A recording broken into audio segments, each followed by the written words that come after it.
So functionally, all of last session was the fight with Bone Daddy, Bone Daddy's mummy lieutenant, Bone Daddy's. I'm just as many excuses to say Bone Daddy as I can before he's gone from our from our lexicon. Bone Daddy had some fucked up knoll zombie things that had a horrible scream and a curse effect to them. The fight ensued, but most of the important thing we learned is, well, and also the very tall, bad, and scary was summoned and was very, fortunately for us, dispelled when its summoner disappeared. Uh, we are, I Right think, about that. at the control panel for the like life system, like or habituation pod area, because the mummy kept trying to fuck with it during the fight, and did successfully fuck with it at least once, if not twice, but didn't finish whatever the goal was, which presumably was to just kill everybody in the pods. And so we managed to defeat Bone Daddy and his cohorts. Um, it was it was really touch and go for a second.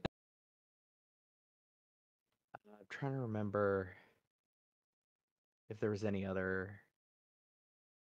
I think it was Ember got the final kill, right? Or the killing Did blow I? on him on Bone Daddy. Was it Ember or was I it don't think I did. I think it was Rainier. Yeah. Was it Rainier? I Yeah. think so. I think it was Oh Rainier. yeah, he was. I mean, they have the last rolls Yeah. as well. The I think I don't remember who all went down. I definitely went down. I think Ember might have gone down. Oh, of course I did. Yeah, Yes. because I think I got you back up, and Layla's got me back up. I Thought I Durham got me drew. back up. It Oh doesn't really right, matter, but yeah. Durham was that was right. Yeah, because I was I think I was in my polymorph form at the time. The Durham was playing keep everybody alive. I invoked Bone Daddy's ire by counterspelling a whole lot, and he fucking hated that. Which is valid. But yeah, we finished everything off, and now we are. We haven't even really begun the recovery part yet. We ended as the fight was ending. Um, and yeah, we are now, I think, in front of the control panel and the just broader kind of antechamber where all of the life pods are. Though we don't really know what those are yet. We just know that the rest of the crew is over here somewhere. Yeah, and the food supply as well, Mm-hmm. which was another important reason to come this way. Excellent. Thank you very much. Go ahead and Yeah, take I some inspiration. also don't think we had gotten to any kind of like looting phase for looking over the Bone Daddy or any of that stuff. Correct. Yeah. Nothing has been we checked. we cut as the curtain fell on Bone Daddy, as that's the last time I'll be saying Bone Daddy. Bone Daddy, Bone Daddy. Bone Daddy, Bone Daddy, Bone Daddy. If you say it 3 times, it'll appear. Cool, very good. I will bring us over to the map then. They'll have to turn off navigation to the maze spell map for the moment. Oh shit, I forgot about the maze. Oh no. Yeah. You know, it's Ember thinking got about put it. in the maze. Yeah, Ember got put in the maze. In hindsight, like probably 1 Minotaur is fine, but I remember why I put like 4 in there is because they were like CR3 monsters.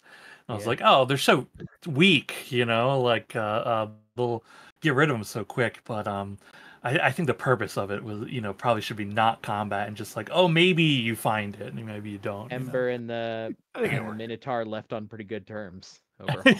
yeah, Pretty- ended up pretty good vibe between them. Yeah, I'll see you next time, bud.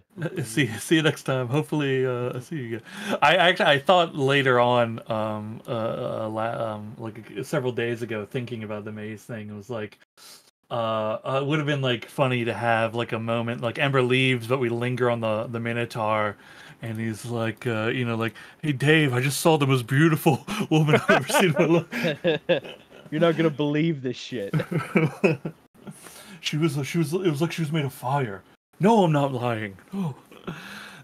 Further cementing. Ember your- has canonically expressed interest in Minotaurs before, so I yeah, remember Cal's butlers Yeah. are both. Shit, I forgot about that. yeah, that's what I was thinking about. I was like, God, that'd be good. Oh, that's so good. Okay, hang on. Let's get rid of some of these zones here. I think that's a light, though. That is a light. Yeah, that's a good light. Okay, no more weird zony things. Also, these guys are dead. This should work for these guys. Maybe not those ones. I started messing around, seeing if I could get the tokens to not disappear for me, and it like worked on another map, and it didn't work on this one just then. Yeah, it's not working here with them. That's so annoying. I still have no idea why it does that. I was able to get it so that they did disappear, but I could still like select them, and now I can't anymore. So who knows?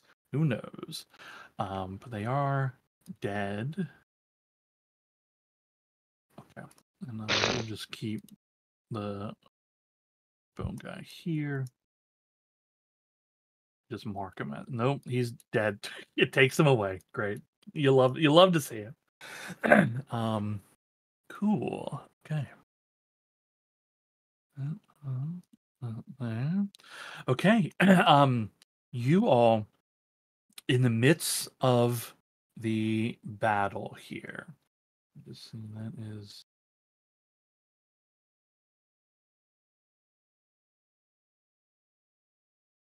Dawson, are you loaded into the game? Should be. I thought I was. Yeah. 'Cause okay. I when I made this scene active, it didn't look like you came over, and I just had to pull you to it. And I see your little name icon now in the scene. It was sitting on the Um, load screen. Oh, okay. Will you see the map now? Yes. Okay, cool. Very good. Okay, cool. In the immediate aftermath, the several corpses of your slain enemies around. Some of those sickly hound dog creatures, the nasty gnoll things, some of the larger skeletal knight looking guys. Oh, I forgot about those. Yeah, our Mhm. nemesis. Yeah.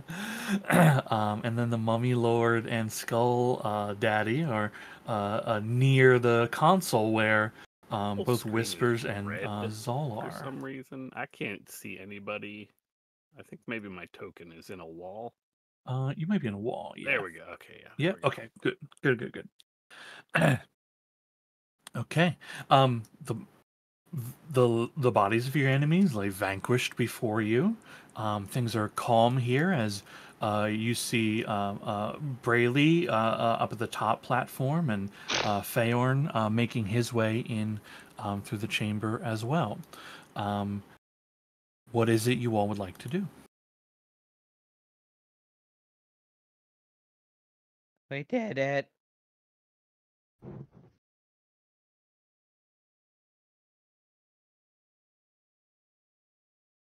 I'm gonna have a sit now.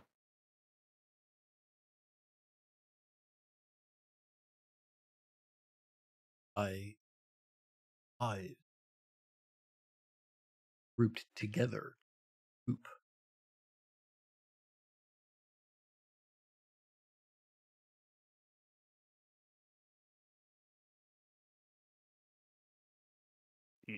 You want to go check out that console? See if your friends are okay? I'm assuming you know how to operate this stuff.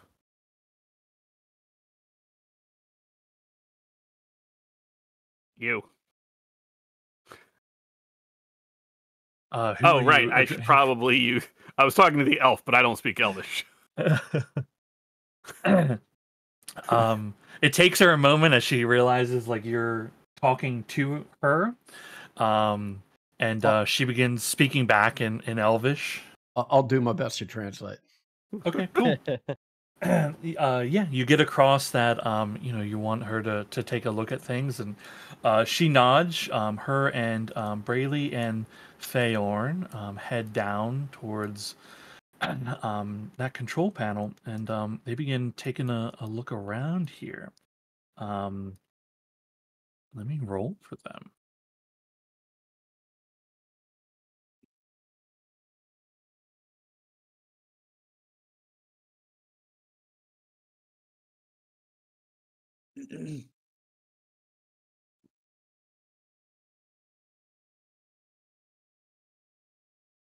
Okay. Brayley's roll is pretty good.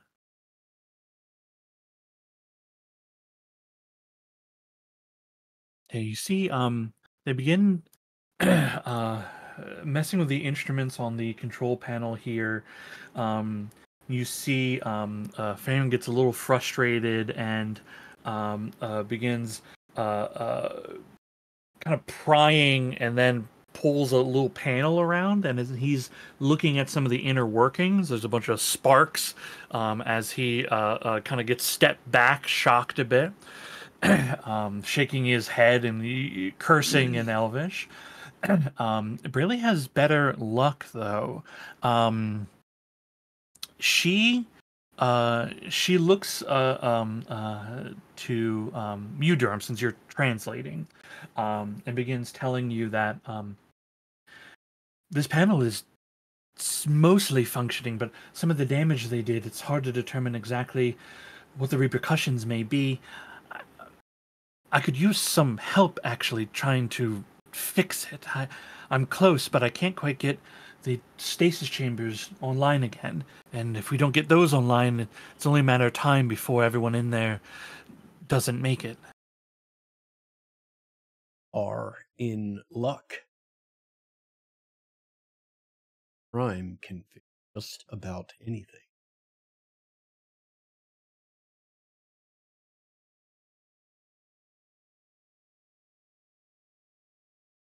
What's she saying? The panel, mostly functional, but are critical function that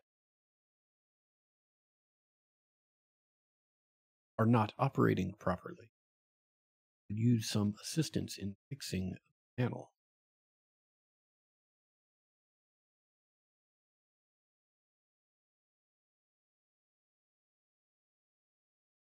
Figured if anyone had a shot at fixing her, you. Okay, I can take a look.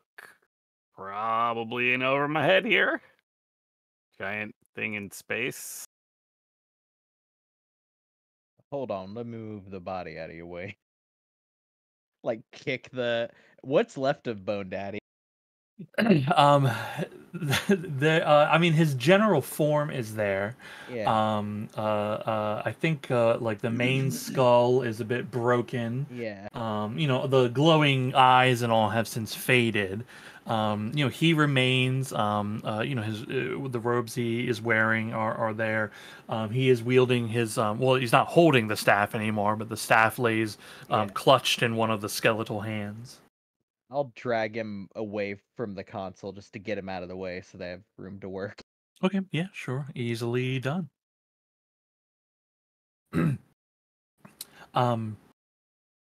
Brayley says to you through translation, Ember Prime, that the as described, the console is mostly functional, but there's portions of it that have sustained some physical damage that will need like actual repair work done to it. and then other pieces that are going to need like ancient arcana work done to it. She can give you assistance in the ancient arcana part of it.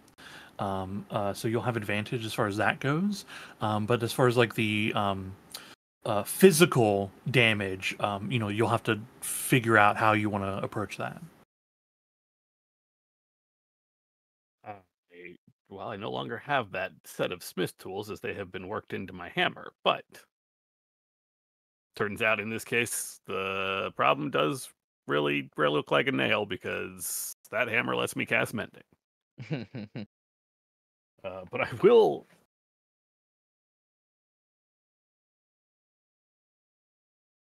What other tools do I have?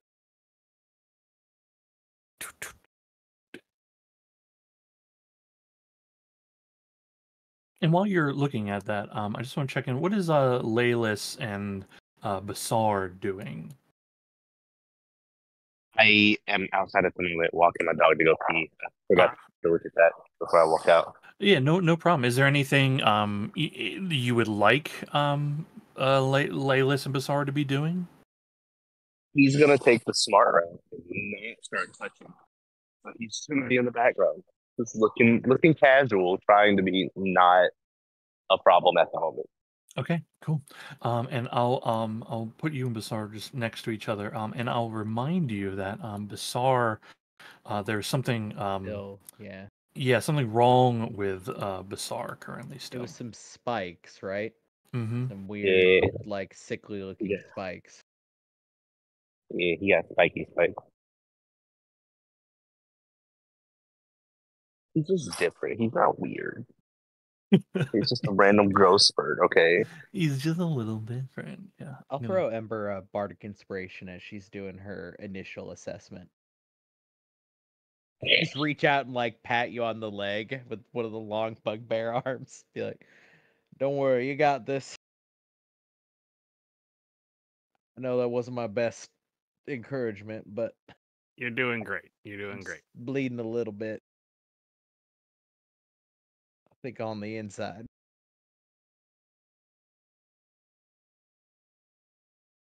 So how would you like to approach the situation, Ember Prime? Yeah, the little stuff I will go ahead and use mending as necessary, even though it's a minute casting time each time. Just I figure fixing wires without without any actual tools to do that, and it would take me an hour to create the tools to do that.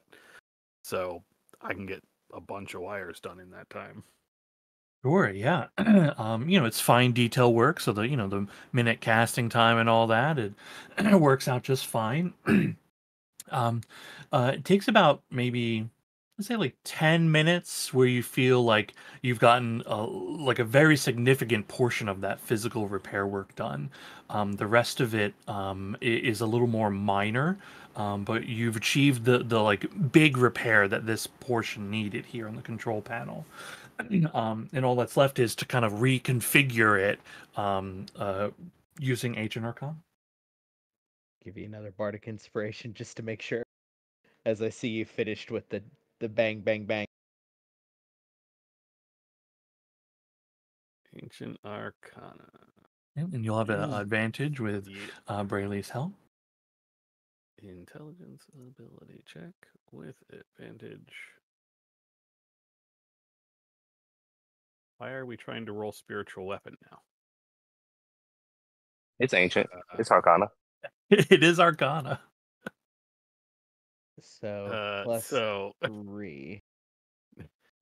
Yeah, well, +4 for the proficiency bonus, but I rolled a 2 and a 3 on my d20s. Weird. Why does it register one of them as a 13? The 13 is for some reason my spiritual weapon. Oh attack. shit! Got it. Okay, yeah. Which Oh no, it's rolling. It's rolling because I can't unselect my spiritual weapon. I just removed it, so I don't okay. know. That should prevent that from happening in future rolls. Well, do you got any inspiration? Because I just got one. I do not. If I did, I would use it. The one I just got, you can have to try to fix that. Yeah. So that's a 15 because it should also include my proficiency bonus, and I will throw a D10 bardic D10 inspiration and on that. reroll 1s and 2s. Oh, good, because I just rolled a 1. Yeah, so reroll it. You don't reroll it if you hit it again. Oh, okay, so that's a total of 19. A total of 19. Okay. And it only took Cody like all of his resources to fix my dice. Don't worry about it. Don't worry. We're good. We're good. No problem. No problem. 19 is going to do it here. This portion takes a little bit more time as Brayley's kind of sifting through menus, and every now and then stuff pops up and red lights begin blinking as she sees, okay, this is areas that we need to focus on here. These critical support systems, we have to reroute energy from this dead portion over to this working system here. It takes a bit of time. This effort probably takes about half hour to 45 minutes of pretty strenuous activity, like mentally and stressful, because any major mistakes could cost lives in this moment. But you two make it out the other side, and Brayley touches a few icons. You make the final adjustment here, and then you see an image pop up that's shown a lot of like green and then amber and then red portions. You see the ambers begin flicking over into green, and the red flickers from amber back to green, and a lot of like OK confirmation symbols begin popping up. Brayley reaches over and hugs you very tightly, very excitedly. Hi. Theorn punches a fist in the air and shouts with exclamation here. While they were working, could I basically just like sift through what's left of the, for like trinkets, any little things? I'm not gonna identify any of it, just to stack it up into piles. Yeah, sure. These people don't care. There's no coin on anyone. They don't have need for such things. There are little trinkets in the form of like you see a couple that are like look to be like ceremonial or ornate looking skullwork jewelry and design work. Again, nothing that triggers as like magical to you, but like could actually be valuable to people that are into that kind of thing. I'm just basically anything it's on, and I'm just sifting it out, taking it into a pile until all that's left is probably its robes and its skeleton. Yeah. You do find on the the mummy lord, he was wearing like a golden circlet. That itself is worth about 500 gold. Were you to find a person to sell it to, and although he has a staff, it seemed to be like just the way for him to channel his magic. The Bone Daddy, his staff, also not like a great power staff or anything. It is the staff the Bone Daddy carried. It's so funny to say. Is magical. It doesn't contain spell work, but when since it's a weapon, it's and it doesn't have like a spell work built in, like holding it you can kind of get an innate sense for what it does. It'll function as a normal quarterstaff, but it will do an extra 1d8 necrotic damage on top of whatever the hit is. You do find though although there's no coin, the Skull Daddy does have 2 black onyxes in one of his pockets. Each one is worth, you guess, probably about 50 gold. Speaking of trinkets, I have Bone Daddy's soul as a trinket. Yes, you do. I have named him Bone Daddy. I don't care what his actual name is. We didn't get his actual name. I don't think. No, I think we did. Strangely enough, his actual name is Daddy Bone. Oh, it was a mistranslation. We conjugated wrong.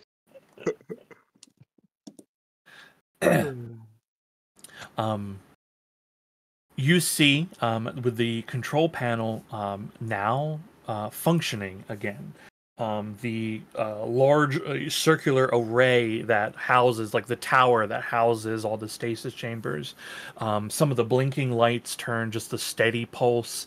The lights in here that were, red, showing signs of danger, those are all ticked over to either not showing any light or have ticked over into green light instead.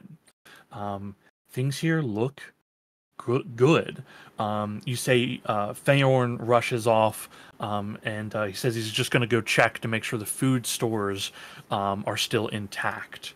You see him head this way towards some doors over there.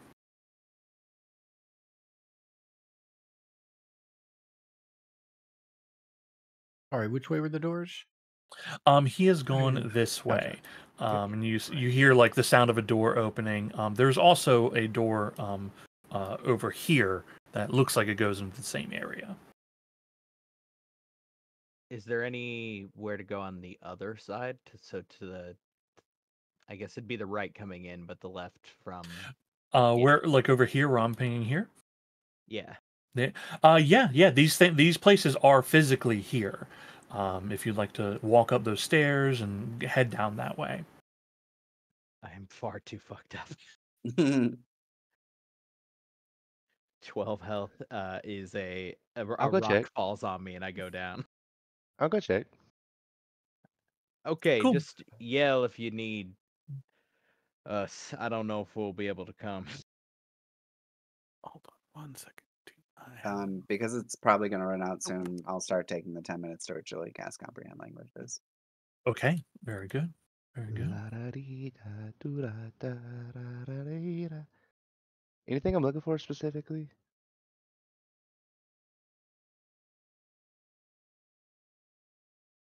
I think that's up to you. Okay, no, he just wants to double check. He was minding his little business in the background, so. Yeah. You can go ahead and click any of these doors to open them.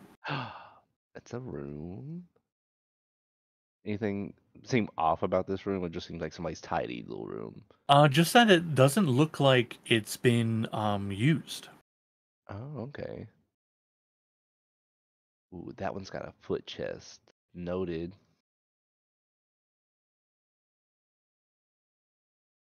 They need to make their bed. Your review is poor military discipline. This one's okay. It's just normal. And he's gonna go back to this. Although, I need to. How do I do this? Put you here? Yeah, there we go. And then he's gonna double check these. Yeah. Slowly but surely. Yeah, sure. This area you've entered into seems to be like housing in general, right? Rooms for people to be in, live in, and you've entered into a section that'd be for like showering and cleaning yourselves. And as you check in, there's like crates in front of you. That's the kind of the look of it. It kind of looks like crates or like lockers of a sort. As you open them, you see there are like goods inside here. They seem to be sealed away, packets of the robes that look very similar to the ones that you've seen the elves here wearing. There seems to be, clothing. What you would likely guess is some way to clean oneself. And as you, kind of just check the area in general, you find like there's a place to do your business. There's also a place that seemingly has a way to, it's like not a shower with water streams, but like a mist that kind of comes out of it as you turn it on. He's like, oh, they're fancy. Okay. And then, well, there we go. Oh, that one goes downstairs. He's like, hold on before I go that way. I found the showers. You found rain? Rain? Showers? I think I confused myself. In my mind, I feel like showers exist in this world.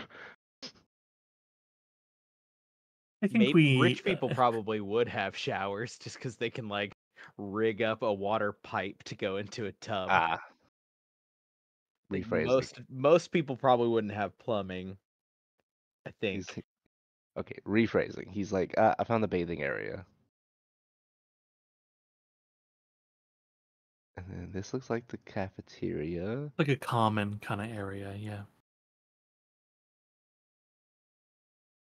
Oh, okay.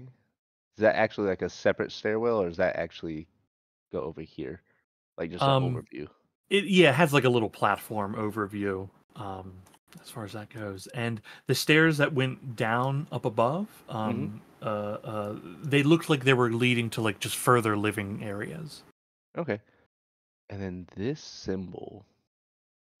I'm just gonna say it's not on the map because I have no idea. Okay. No idea. Well, he's like, I mean, I could go through the people's things, but I doubt that would be very comforting. That's like where everybody lives.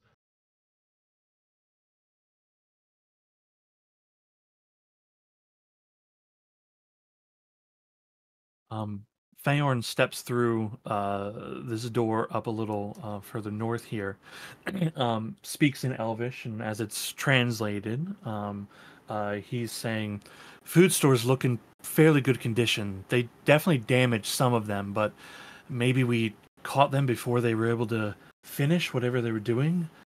Either way, I think we lucked out.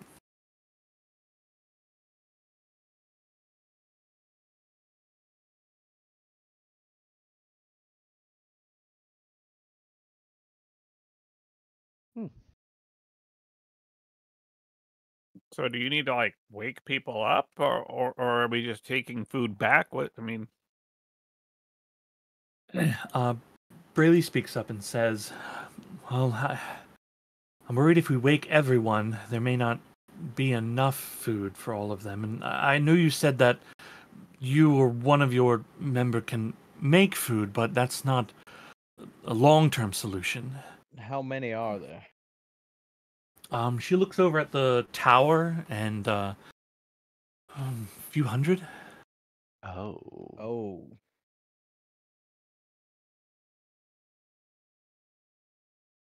I think for now, because there's still danger here, we should let them stay safe here.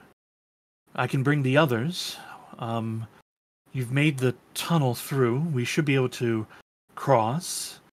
And then they can be here where things are more functional. Worst case scenario, we could maybe collapse the tunnel if something terrible happened. But at least here there's food.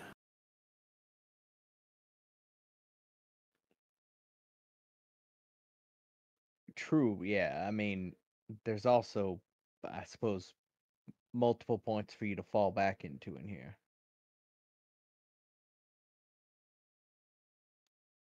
It's as safe as any place here, as long as whatever's happening in the Sun Temple is continuing. Okay, well, I know we were thinking about doing other things today, but I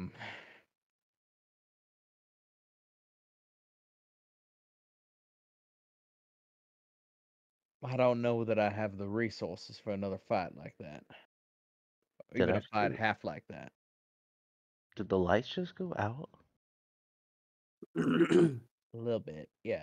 A little bit, yeah. Oh, I know what I meant to do was to change the light, not just turn it off, but to change it to like a more of a it's bright green, but yeah, more of a it was like on the dim emergency light, yeah. kind of like the kind of flashing red light. Well, I suppose we need to go get the rest of them then and bring them here, right?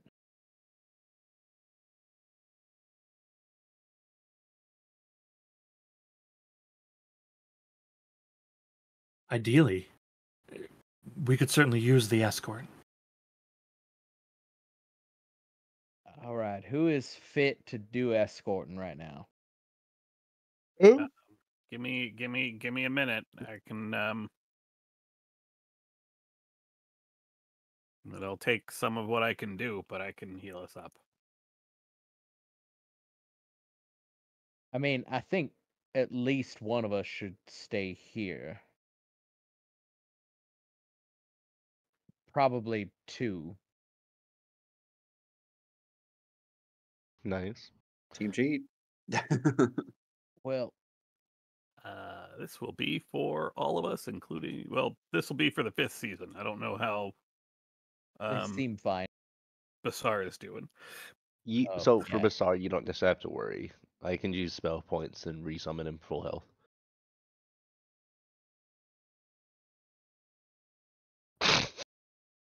Okay, Never well, mind, he's gonna take that. Yeah. I can get you, or I can get Durham. Can you move down a little bit into the burst so that it'll automatically heal you? Certainly.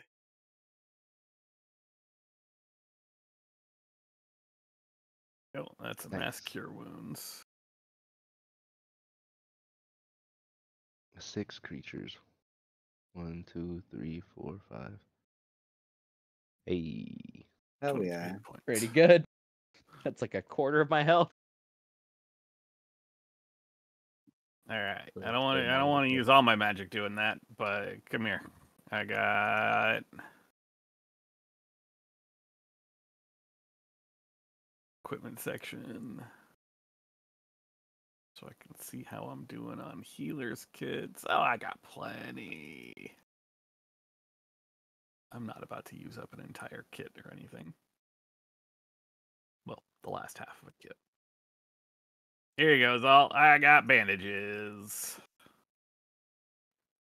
Honestly, I don't know how much they fix what's broken inside, but they make me feel a lot better. Are now level 1d6 plus 16. That's so much. Don't you ever doubt me again. Is it supposed to kind of burn and sting, or? I'm not complaining. It feels kind of nice, but That's the astringent. It's fine. oh, This is for whispers. Oh. Well, it's still 17. Durham, you're looking okay. You good? You want some more? I think I'm fine for the time being. Thank you. so I'll get Rainier, Sean, if you can Yeah, sure. apply the healing. Yeah. They got the 23 from earlier, right? Yep. Okay. And are you doing a And healing another kit for them? 17. Another 17. Okay. And Very then, good. They feel like 3/4 of their life force. if my I will also Go get ahead. myself with that. If I can ask everybody, who here would feel best with aid? Me. okay, hold on. Here's my suggestion. Me and one other person can stay here and make sure we hold down the console till more people come. Uh-huh. I can put up the tiny tavern. So me and one other person and one of, I suppose, our two elven companions can stay here if the rest of you want to go back and get the rest. Okay. You So can who you decide keeping? who's staying with me. I'm gonna start working on the spell, and I'll set it up over the console just in case. I should probably Unfortunately, stick. I should well, probably I'll stick go with back the in case friends, anybody needs. since I can Yeah. translate. Yeah. So wherever they're going or Right. staying, I should go or stay. and also because I can communicate with you instantly and vice versa. That's true. So if you go with them, anything goes wrong here, I can let you know immediately, and other way around. I have a weird proposal, but it's because Max may not be here. Can we voluntold Rainier to stay? Rainier could stay with me.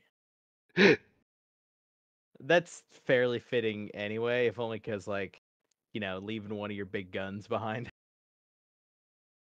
Yeah, Rainier can do patrol work. Yeah, I will begin then casting Tiny Tavern. Okay. Basically, I'm putting my back up against the console so that the 10-foot sphere goes around it. 2, Okay. 3. You see Brayley and Feorn are talking to each other, and they're trying to decide which one of them is going to accompany you back. And Brayley, actually, let's see. Which one will go? 50 and below will be Brayley. Okay. Brayley is elected between the two to head back and lead her people back this way. With you all, of course. Feorn's gonna stay and try to make sure things are situated and try to spool up the living areas and everything like that for the people here. How urgently do we need? I would much better shape out in power.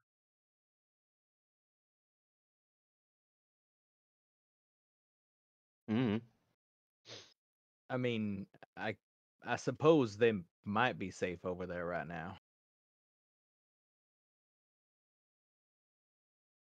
Whispers. They're as safe as can be, but every moment that passes, we simply just don't know. Let's go. Well, real quick then. I just wanted to make sure I heard confirmation.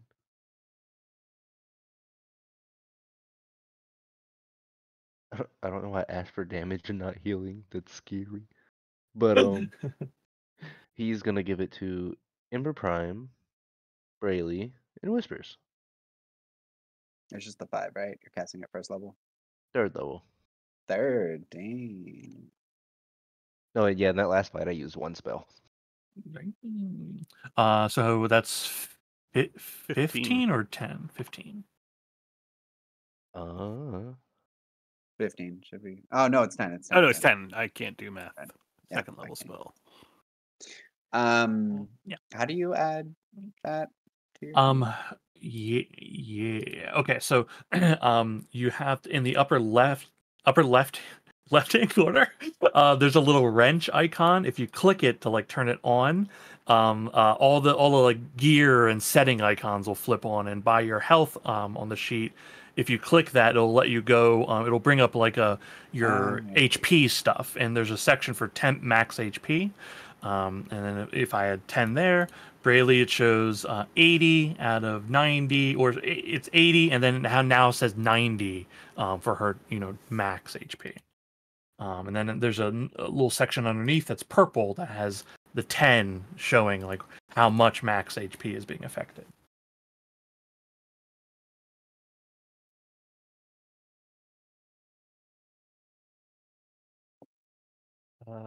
I'm going to give Ember enhance ability, and then I think Bull's strength, and Zal's gonna say, just in case you need to carry anybody back. Come here. Hopefully I won't have to, but You've got an hour. Or I guess lift anything heavy. It's just the best I can send you with right now.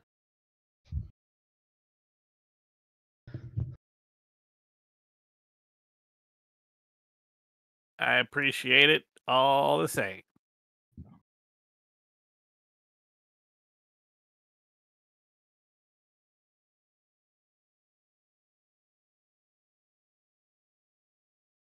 Okay. You gather yourselves, those that are staying, those that are leaving. Those that are leaving to escort the elves back, set off the way you came. Brayley wants to be up front to, help navigate, but who would like to be up front with her? I will. Cool. Very good. She begins speaking. She's talking to you, but she's like holding the frost staff that was given to her, and is basically like talking about like how like this thing is incredible. I don't know that I understand everything it can do yet, but I mean it. Did you see? I mean, it just shot ice out.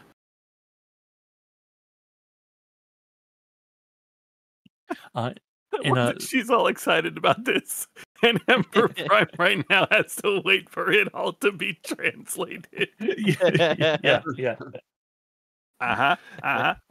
What'd she say? But it's still doing the active listening thing. Like, yep, What was all that? Okay, I think doesn't want to be rude. I think for both strategic reasons and comedic effect, Durham will be taking up the rear of this, so he will be screaming the translation from behind. Just shouting. Yeah. Cool. Excellent. Ember Prime, can you make a perception check for me? You're moving through here. Perception. Let me get back to my skills section. With advantage.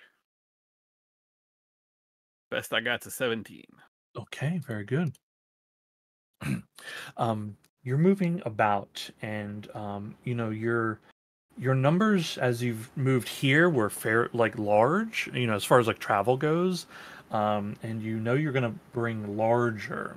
So you're very actively on the lookout and listening for things. Once it'll be easy for you guys to move about right now. But bringing a lot of people this way, right? That's the real danger. Is such a big group. It's going to take time, and that you'll be vulnerable in that time. Heading back, there's a portion you go through the dirt tunnel that the badger had dug out. That seems to be holding fine. There's no risk of being spaced or anything like that. As you're moving through, you head back. You get back down into the maintenance areas. There's with your 17, there's a time where like you put your hand out to stop Brayley, and then hold everyone as you hear movement in the tunnels around. And like far on the maybe about 150 feet ahead, you see a junction where some of those crawly ghouls are just you see them just kind of rush past like they're running, galloping in these tunnels, but they move right past and don't notice you all. Continuing onward, you make it back to the other stasis chamber. Brayley explains everything that's happening and that it's time for them to move and to leave anything that can't be carried here. It takes them about 20 minutes to gather all of the belongings that they're going to bring. And the few that's left begin making their way with you. Some people here are injured. You see that they've made a makeshift cot to carry one that can't walk on their own. Other people are being helped along. But the number here isn't super large. This isn't 50 people strong, but you can tell you're going to be moving slow on the way back. Approximately how many people are hurt? That are injured? Yeah. Let's see. You want given Ember Prime's ability to heal both magically and non-magically, I'm just curious. Yeah, sure. There are 3 people that are severely injured is not the right word, but one of them is like being carried, and there's two others that are like large head bandages, that like blood is coming through. Like these aren't even bandages; these are just like torn clothing that has been wrapped on them. There's three that are like in bad shape, but they're not dying. They're just like very injured. And not that. And another three that are like have minor injuries to themselves, but they're able to move about. The ones that are like struggling to walk, the ones that Ember Prime essentially thinks would slow us down, are the ones I am trying to heal. Whether these are injuries that I can heal with just my healer's kit, or whether I would need to use magic, I just want to be able to move as quickly as possible. Durham would agree and would plan with Ember Prime about who's using what healing resources. Durham also can assist in that, just to make this go as quickly as possible. My thought being, there's 6 people. I can cast Healing Spirit. That would give 6 rounds. That makes things relatively easy. And then we can see who's in what shape after that. That makes sense, Ted? Yep. Okay, so you want to do a healing spirit? Cool. And cast that. Drop it.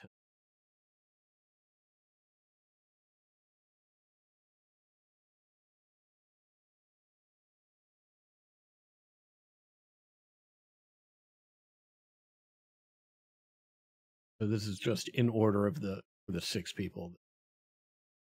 Okay.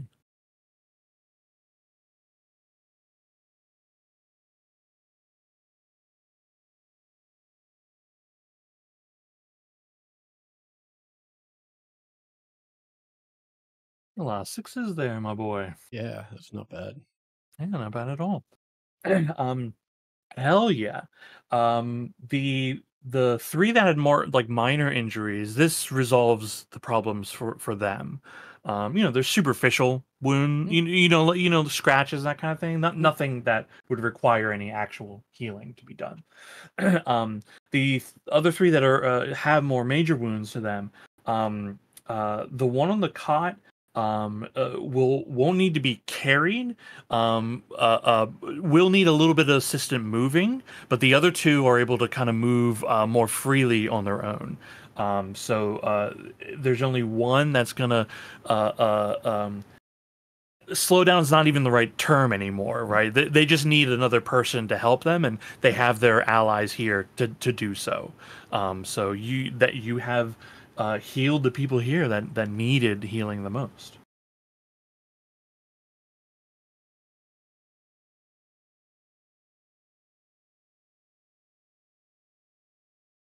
Cool. Covered. Yeah. Ember, do we want to top off those that are still struggling a bit, or should we wait and reserve that as an as needed? I mean, I've got to imagine you are running low on resources. I am. No, I'm kind of okay. Besides, I've got the healer's kits. Hmm. You said there are 2 left? There's only one person that, like they just, have to have, their arm around someone to, move with speed, move with the same speed as everyone else. I've got them.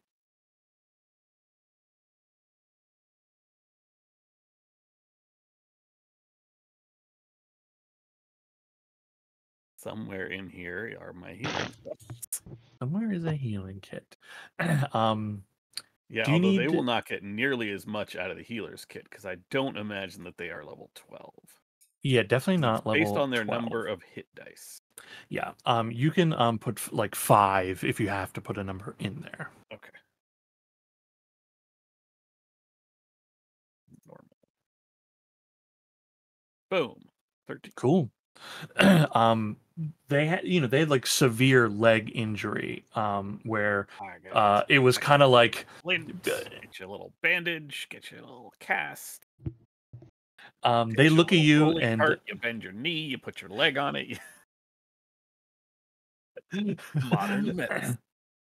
they look at you in with wonder, and begin speaking in Elvish, which is translated.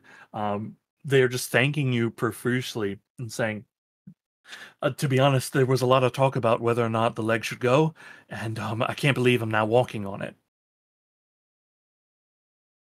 Just don't go too hard unless we absolutely have to, in which case, run for your life. Got it.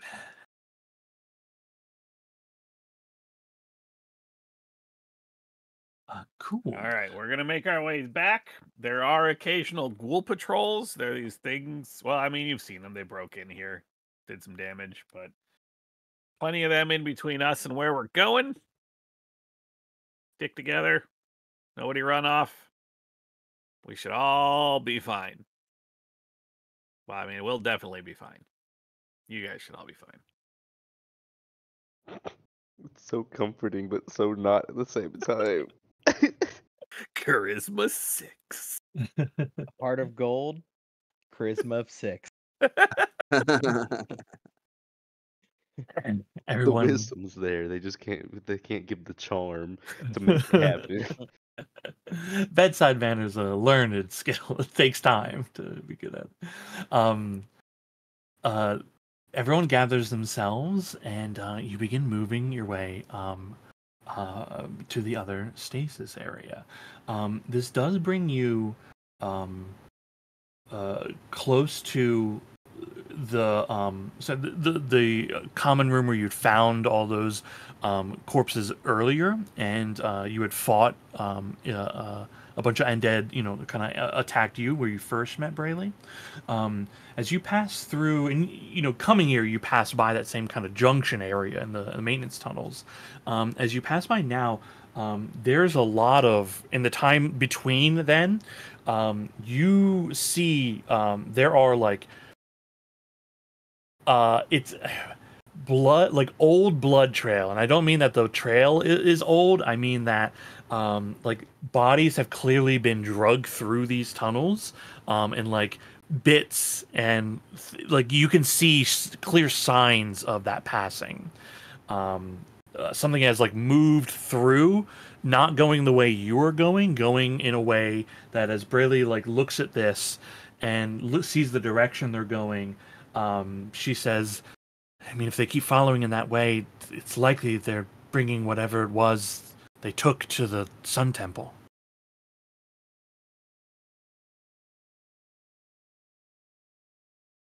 Do you think they gather their dead? Maybe for like reanimation or something.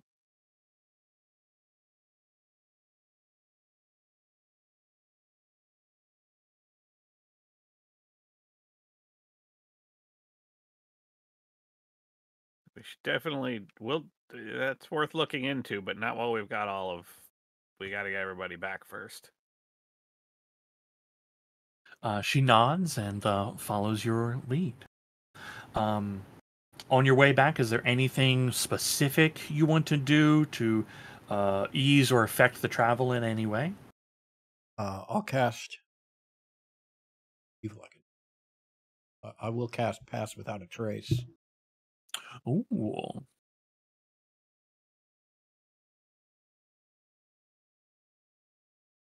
Does that have a set number, or is it like anyone within range? I was just looking at that same thing. Each creature you Each choose within creature 30 you feet of choose. you. Okay. If you want to run in the middle of the pack, you'll get everyone. Yeah, that'll do. Yeah, hell yeah.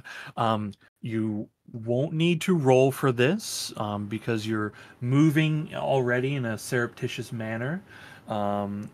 This further enhances that, and you do not run across any patrols because of this. Ooh. Excellent. Incredible. Is there anything that Zal and Welcome Whispers in. get up to? Anything that Rainier, you are holding down the fort with Zal and Whispers, keeping the now fixed control panel in the second area safe. Okay.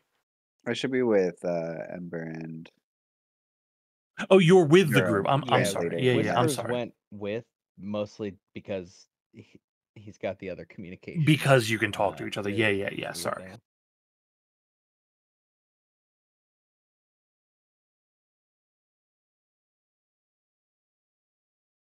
Okay. Sounds like you guys are just keeping things safe here. Cool. Everybody makes it to I just have labels conduit chamber beta.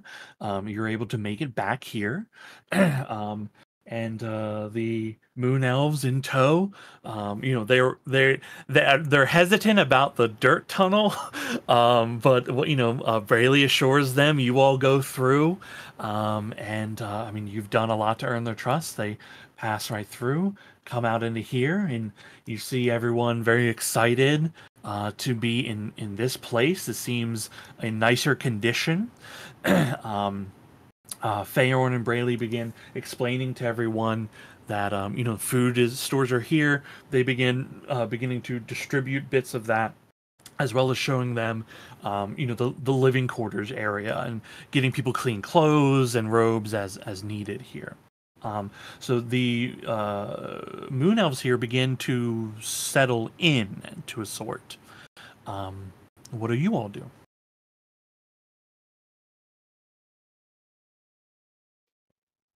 Yeah, I'll break my tiny tavern. Step out to meet everyone again.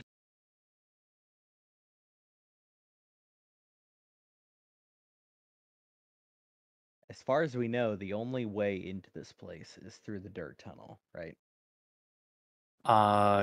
As far as you're aware, yeah. And Brayley doesn't seem to think that there's there's not another way that she's aware of either. Yeah. I mean, the skeleton things had to get in somehow, right? The things we fought. I thought they can do the wall. Yeah, I mean, if they came in that way once, they can do it again, right?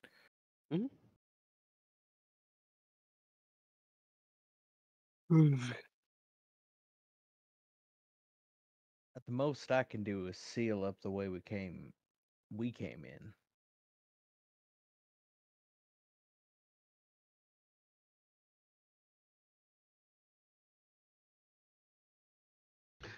Quick question about that. With that being the case, he like whispers this to Zal. With that being the case, how are Firm and Ragnarok gonna get here? More so Firm if he's gonna help feed them. To be clear, I'm not gonna put a stone wall. I don't have that right now. I'm gonna set up a tiny tavern in the hole again. No. He's talking about the last one, the last wall you put up. If I remember it correctly, that's how you stopped it from sucking everybody through. No, the wall I put up was on the side of a room that we walked through Oh, okay, to I had it plug a wrong. hole. Okay, I had it confused. That's all. Yeah, and then the way we got to here was the pathway was opened up to space, and so Durham dug a hole underneath. Okay. So that's currently not sealed at all. Theoretically, they could get to here if they knew how.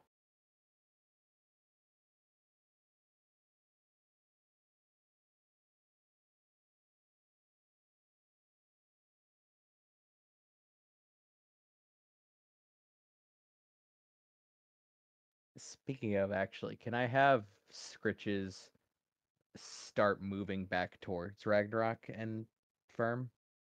Yeah, sure. If I recall correctly, the pathway there was fine. There was no tight quarters. Yeah, I believe where you left them and their way back, yeah, they're not gonna have to go into any tight spots or anything. Mm-hmm. Mostly, I can at least have Scritches lead them halfway, or not halfway, but to where we went into the ventilation system. Okay, is that what you want Scritches to try to do? I'm gonna have Scritches just go to them just to verify that everything is good on their end. Okay, yeah. Scritches makes their way. Luckily, Scritches is a living creature, and the doors open to them, Uh-huh. so they're able to actually walk through. Their claws click clacking against the metal. Yeah, um, part of it is also to make sure, for instance, that there's no open holes into the outside. There's, no tidal waves of zombies in between there and where Firm and Ragnarok are. yeah, yeah, yeah. And where is it that you had left Scritches? Exactly. Do you He remember was left, precisely? yeah, he was left in the where we had that first fight in here. Ah, We okay. went to the right, and then there was the vent, and he Yeah. could not make it through the vent, or maybe he could, but it would have been tight in some places. So I left him there, which means he's like 3 or 4 hallways away from, I think, the room where the hole opened up, which means he's a Ah, couple more okay. rooms away from Firm and Ragnarok. Okay, then a Yeah. little bit of retro fixing. Then Scritches would have notified you mentally that like those crawly creatures came through and were like taking bodies. So you actually would have been notified like probably while the group might have been traveling. That they Or they actually, came. like, yeah, you would have gotten some word of that from it. Interesting. So some they came and gathered up all the ones that we had killed, what was left of them, and just pulled them back up into the vents. Gathered some of the yeah, their corpses, but also we're taking the like elf corpses that were there Right. as well. Okay. Would you would Scritches tried to attack any of these things? I would have told him to only in defense, knowing fairly well that if they see him, they might just rush at him. But to take the position of like stay in that one room, don't forage out too far. If they try to get in the room, just attack them as they come in the door. Um, you know, knowing that he's not gonna last terribly long, but Okay. yeah, don't go aggro on them. Don't go in and try to fuck them up. Okay, cool. We'll say he, following your orders, Scritch is also fairly an intelligent, creature, as well. We'll say, smart enough to not want to engage a swarm, but does kill one of them. Yeah. That comes a little too One close. gets Try near enough, just pounces out, grabs it with one like talon, and rips it back into the room. yeah. Cool.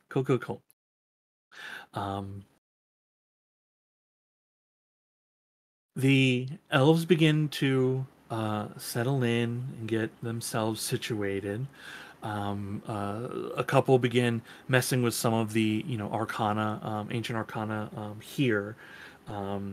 You see that several are walking around the large stasis chamber, just inspecting it, looking to see, how all the equipment is doing. They're doing all their stuff here. And you see Feorn is kind of helping with the food stores as well, which, Rainier, you weren't here for this, but to the over in this section is like living quarters, and then over in this area beyond the walls is like the food storage. Not that any of it's necessary, but just so you're aware. Cool. Thank you. Yeah. Braley just kind of like approaches you all as you're, doing your thing here, and once again says, if you hadn't arrived when you did, we wouldn't have lasted, well, maybe hours. I cannot begin to thank you enough. You're putting your lives on the line for not just us, but everyone down there.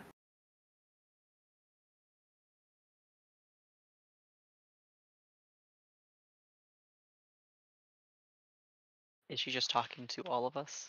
Yeah, and it's being translated by Whispers and Durham occasionally.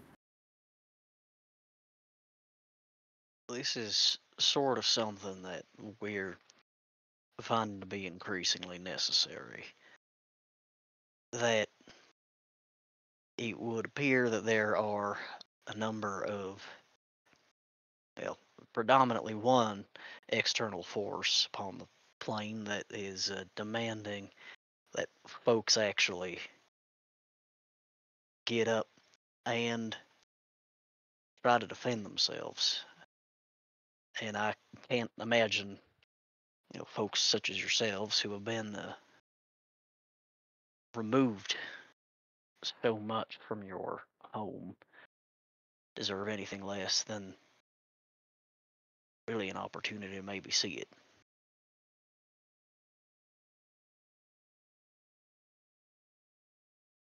What's it like down there? Compared to here, it's bright. It's so dark outside here, but nearly half the time the sun is filling the sky.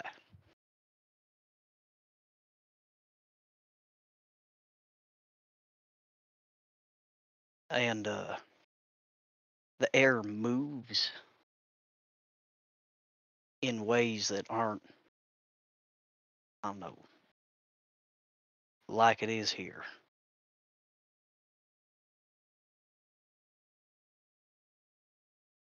Is it true that the sky falls like water? Yeah. I'll look around in my bag for pen and paper, or like a pen and paper, which I should have, and I'll draw like the fluffy shape of a cloud and say that like and describe that these float in the air, and when they get too large, basically they fall like water, and I draw like a shower of rain in like streaks on the page. Hmm. A couple the elves nearby kind of like come over and begin looking at what it is that you're drawing, enthralled in the idea of this the stories, and confirming things that they'd been told, but now someone that has actually been there is like confirming and explaining how some of the questions and all that they have for it. And I peek over Rainier's shoulder and see the drawing. Like, He's tip not him a up, look over. He's actually not a very bad like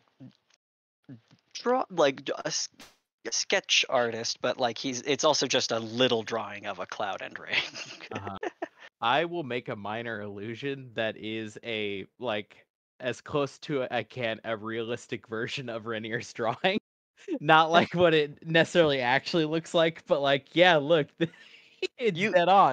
Listen, you don't have to lie to them. You can tell them what a real cloud looks like. I like the idea of I like the bit. Yeah, the ink cloud and little ink lines coming down. Yeah, I'll make it like the correct color, but like, yeah, I'll make it the like just a slightly more photorealistic version of your drawing. I will make the rain look real, like actual like water trickling down. I'll tell them about like thunder and lightning too, that these clouds perform like ostensibly magic in their own, like that it exists very much in a very real way in our world. Like natural magic is very real, and science is real. Like as he did, I'm definitely going Bill Nye and like flashing my hand and like changing. I can only do like one of the minor illusions at a time. So the next one's like showing lightning inside of a cloud. Then there's like the sound of thunder as I'm just one by one cycling through as you talk. Very cool. You catch a couple people, speaking to each other, saying like, "See, I told you the scriptures were right. You had doubts. I don't know why, but you should believe more, right? Have faith." I had this precise conversation with my 6-year-old like 2 weeks ago, like how clouds work and why rain happens. So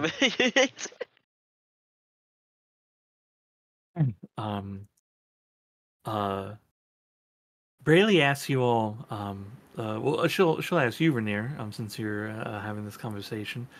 Do you think maybe when all this is over, if we make it, do you think we can go down there? I think that's your right. I think that I don't know your scripture much at all, but I think that is what you're supposed to do. Be here until you are needed, and then you get your freedom back. I can't imagine you'd still be held.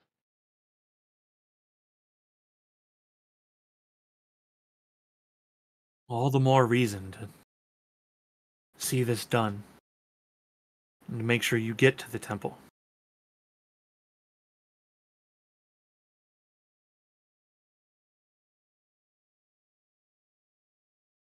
You may feel as if you all owe us, but really,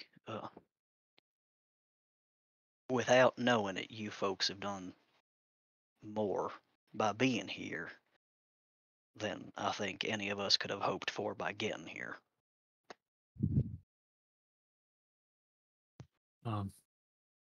Maybe. All we've ever done is mainly just pressed a few buttons. But yeah, most of this stuff is not familiar to us, though. That does make it a superpower. Superpower. You see, she, her, kind of looks at the staff she's holding as she contemplates that idea. The staff, by the way, right? This staff, only someone that can wield magic can attune to this staff. So whether she understands or not, she does have a connection to the weave here. Do you have any folks here who are trained in the arcane? Is that a tradition you practice? I mean, not like what you all have done. Some people feel things. Sometimes there's a spark or a light, but I mean, we can't do anything like what we've seen you do. No, I wouldn't worry about that.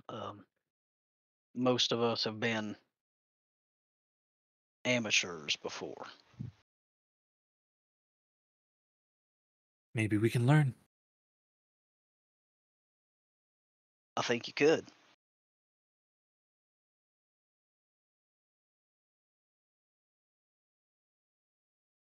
Well, it's been a long while. I'm gonna get some rest. You all should do the same. She smiles and turn at each of all of you and heads over to join her little group of people here.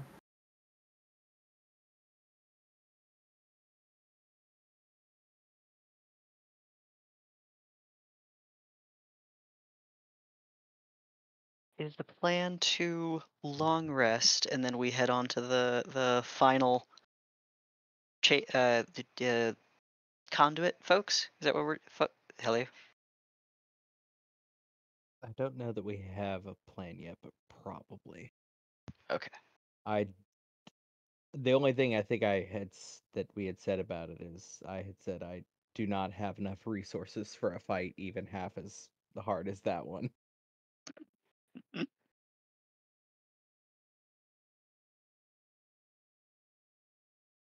Well, do we want to make that call now, or do we want to take our long? Well, I get we should make that call now, so anyone who has to prepare spells can make any changes they may need to. I would say that is definitely our next stop, right? Like we have to address all of that before we address whatever's happening with the Sun Temple. Oh, so wait, okay, so So have you've freed the other half of the So population, right? actually, we are yeah. Sorry, I think you missed. Yeah, you missed that part. Yeah. There is too many of them to feed currently, so this place is more defensible. So they're coming here and also because the food is largely intact. But we are leaving a lot of the people. There are like 100 people or more that Okay. are currently asleep. So we cannot feed all of them, nor could we keep all of them safe. So they're being kept asleep for the moment. Okay. The console was damaged, and Ember fixed it, and then with an Ancient Arcana roll, like got it functional again. So it is in working order. Nobody in there died, but we are keeping them in there because shit out here is too bad right now. Okay. So did that repair was that repair what was the needed repair for the energy supply situation, or and it means that the only thing left is the Sun Temple and that repair that required repair? Jesus Christ, sorry. I'm not No, you got- actually sure. Uh, It's been enough Um, time that I might have forgotten like a step. yes, all the repairs are completed here. The only thing that's required in this facility here is to as Braley explained it, to bring the Lady's Light to the Sun Temple, but she doesn't know like what it does there. But all the repairs have been done at this point. Okay. Cool. Okay.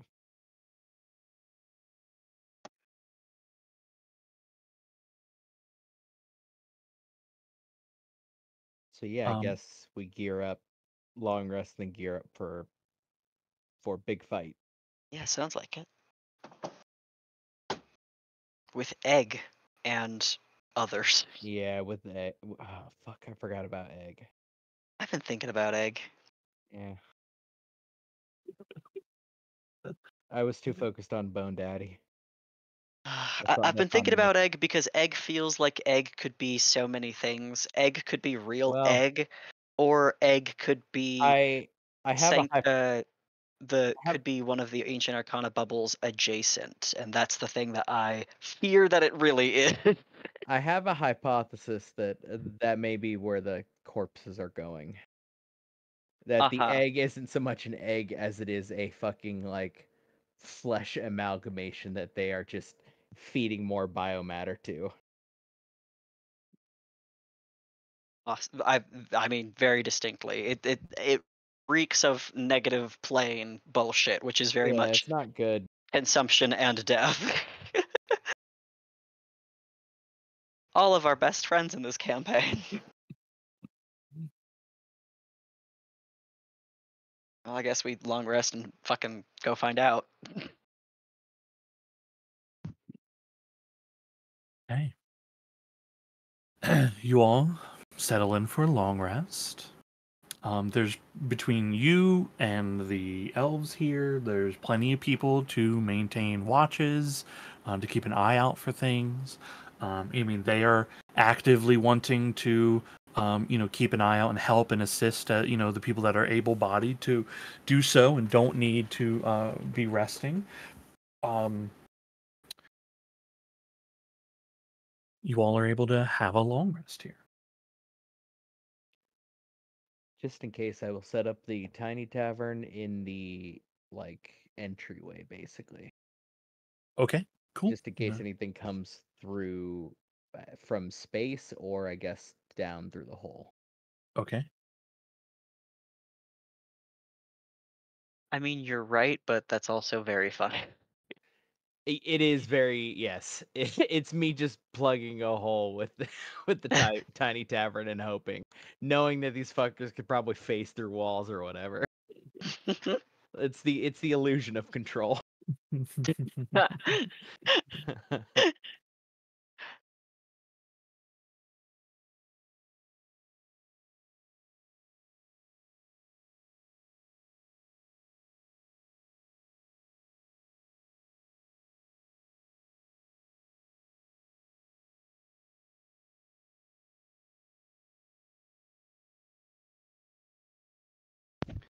Yeah, boy. In the morning, I will do the distribution of Inspiring Leader. I'll also spread it around to just all of the other people that came with us. Yeah, very good. 16. Yeah. With Yes. Wait. No, it's 7. Charisma plus level. Yeah, 17. 17. It's big. Yeah, it's especially big for these commoners, question mark. Yeah. Perfectly normal elves. Yeah, very, very. It's very big for them in general. Brayley and Faorn seem to be a little more durable than the rest. Oh, that's right. She has her max is up. Can I not? There we go.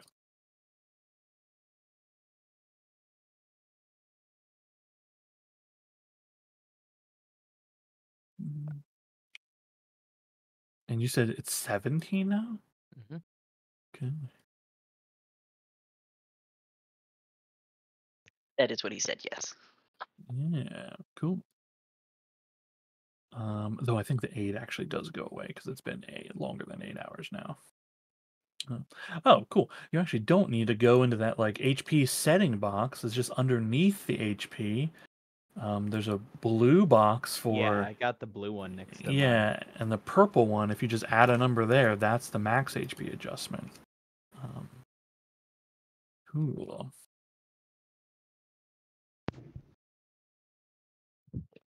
You got a purple box? I got a blue box.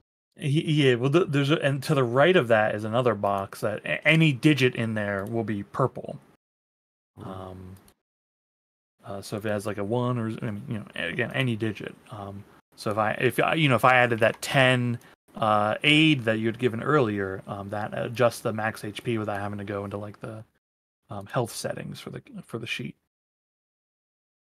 See what I'm saying? No, I think you got extra options, but I know how to do it the other way. We all right. No. Oh, you know what? Yeah, because I have an NPC sheet, not a character sheet. Yeah. There it is. Yep. They might have streamlined that for them for some reason a little easier. I don't know. Okay.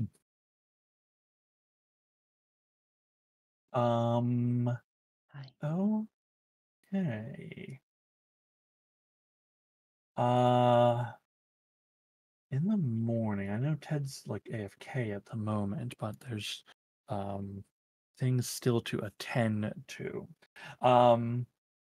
First things first. Zol, where did you place the like 2 onyx gems?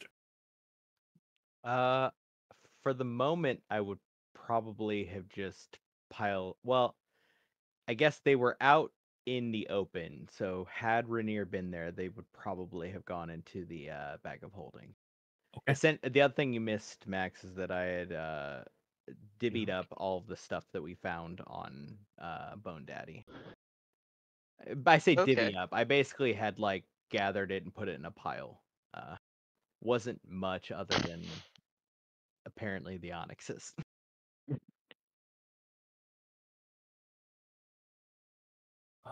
Okay, cool. The other is also Ted. We had a long rest, so feel free to do that. Prepare your spells as needed. You also will, from the Inspiring Leader, get 17 temp HP. Okey-doke. Basar is still affected by these strange black tentacle-like spikes that are piercing out of from underneath his scales in places. It's okay, buddy. Yeah, I mean he appears to be in discomfort from it, as he has been.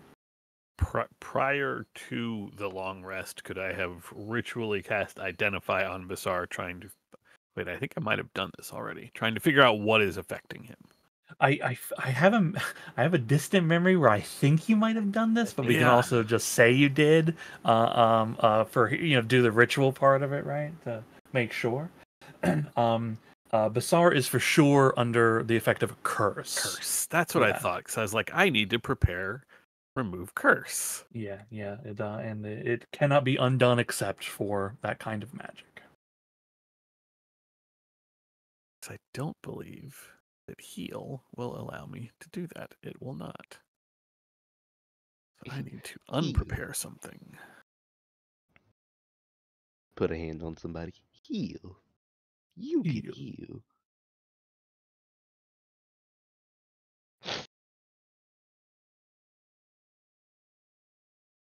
I also wanted to prepare tongues so that I can speak to our host. I feel like.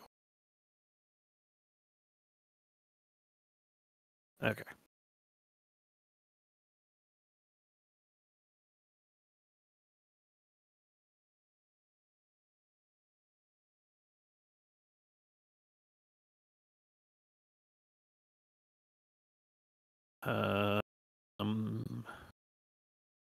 Since I still had one. Actually, I had a 4th level slot, but it's a 5th level slot, even though it's a 4th level spell. Prior to the long rest, if I could do what we talked about, Sean, create a set of jeweler's tools using coins and my channel divinity. I Yes. will look up how much that would cost me, and I will deduct that. Yeah, and there's also some other scroungeable material in here to assist with that. I mean, if you don't want to like spend the coinage cost, although you guys are like millionaires here, effectively. There's you can scrounge material from the environment if need be. Let me check my channel divinity, but I believe I have to use.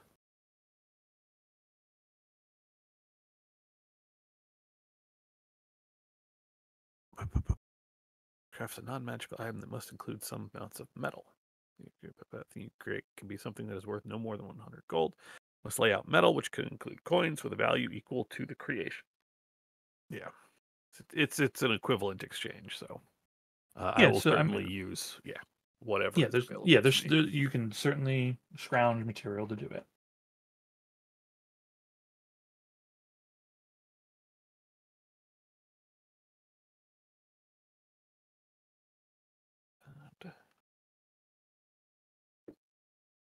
There's tools to my backpack.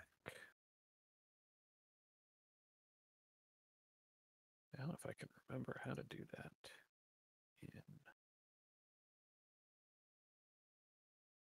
Do you need a set of jeweler's tools physically? I got them. Okay, cool.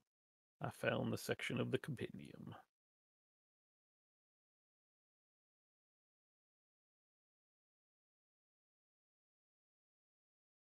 Perfect.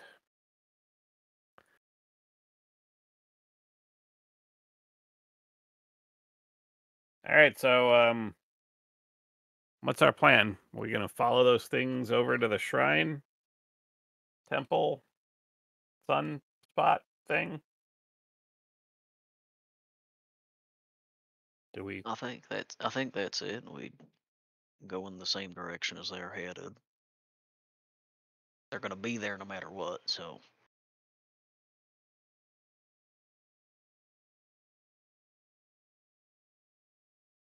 Would it be beneficial once we're close enough to a hub of them to do, at Ember Prime you have a pretty solid board against undead. Is that something that we should maybe count on as being particularly useful, or would you rather allocate that elsewhere?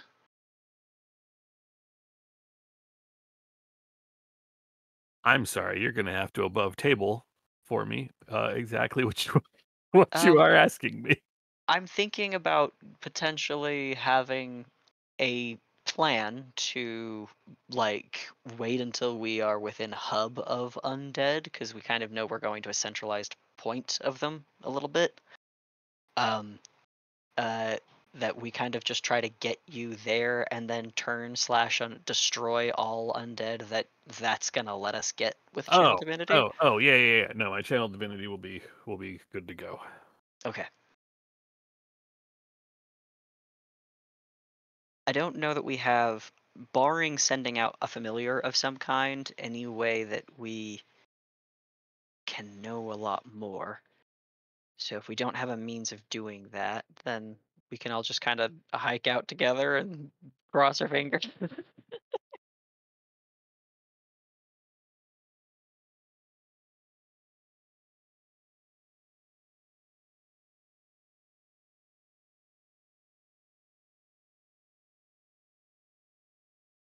Yeah, I don't have any scouting resources.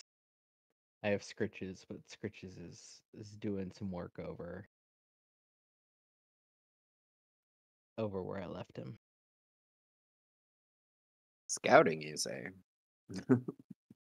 I will also.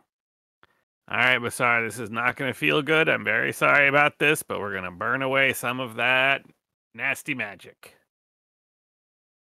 Oh, you're gonna be fine. It's gonna be fine. Someone give him a cheese cube. You see one head is like grossed out by it, another head is like eagerly, extending towards it. Is there any special flavor you want to add to how your remove curse works? It does work. I believe the way we had described it with Cal is that there is rather than like pulling the magical threads apart, her magic just sort of burns them away, which is a little uncomfortable for whoever is being cured. Not enough to actually like do damage or anything like that, but certainly not feeling great. Yeah, hot. It's hot. Yeah. Yeah, you see that heat kind of radiate through Basar, and the portions where those spindles are coming out, they begin to glow. You see some smoke begin to pour, and then they kind of turn to ash in the wake of your heat and magic, begin falling to the ground and dissipating away as you burn the curse out from Basar. Basar seems to both enjoy the heat of everything, but also you can see like his physicality responds once the curse is removed. You can see like it's like an old dog excited about something and moving around again. Basar begins to stretch a little bit, bounds a bit. That his whole being is improved because of this. And he no longer has the disadvantages the curse has been bestowing upon. You see one of the heads, Ember, like he walks up towards you, and one of the head, like kind of goes towards you, the long neck, and then kind of like comes down a bit, essentially being like, you can. His way of thanking you was like, if you want to pet me, I will allow this. I love that he feels like you're allowed finally. He said yes, it's permitted. I will absolutely pet Basar. All right, there's a good dragon. That's yep. No ending the world. That's a good dragon. He gives you a little nudge with the head, and goes back and kind of walks around you, Leyless, and stays by your side. Thank you for being nice. And he looks at Ember Prime. Thank you, because I don't think I can even learn that. Yeah. Not a problem.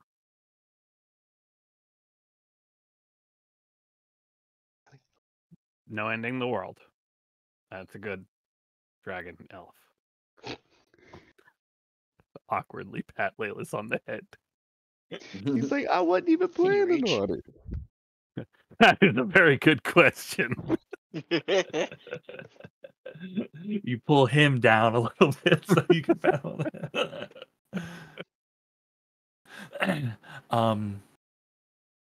Zal, you get a message in your mind from Scritches, and it is danger, danger, danger.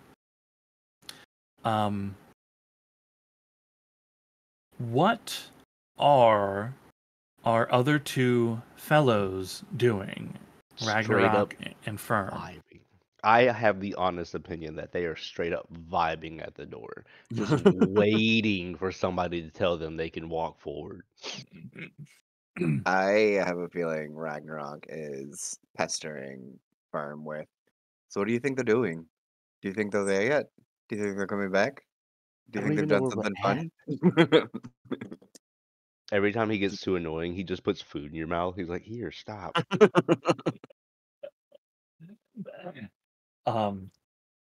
As you are having maybe a fairly normalized like playful banter in the morning,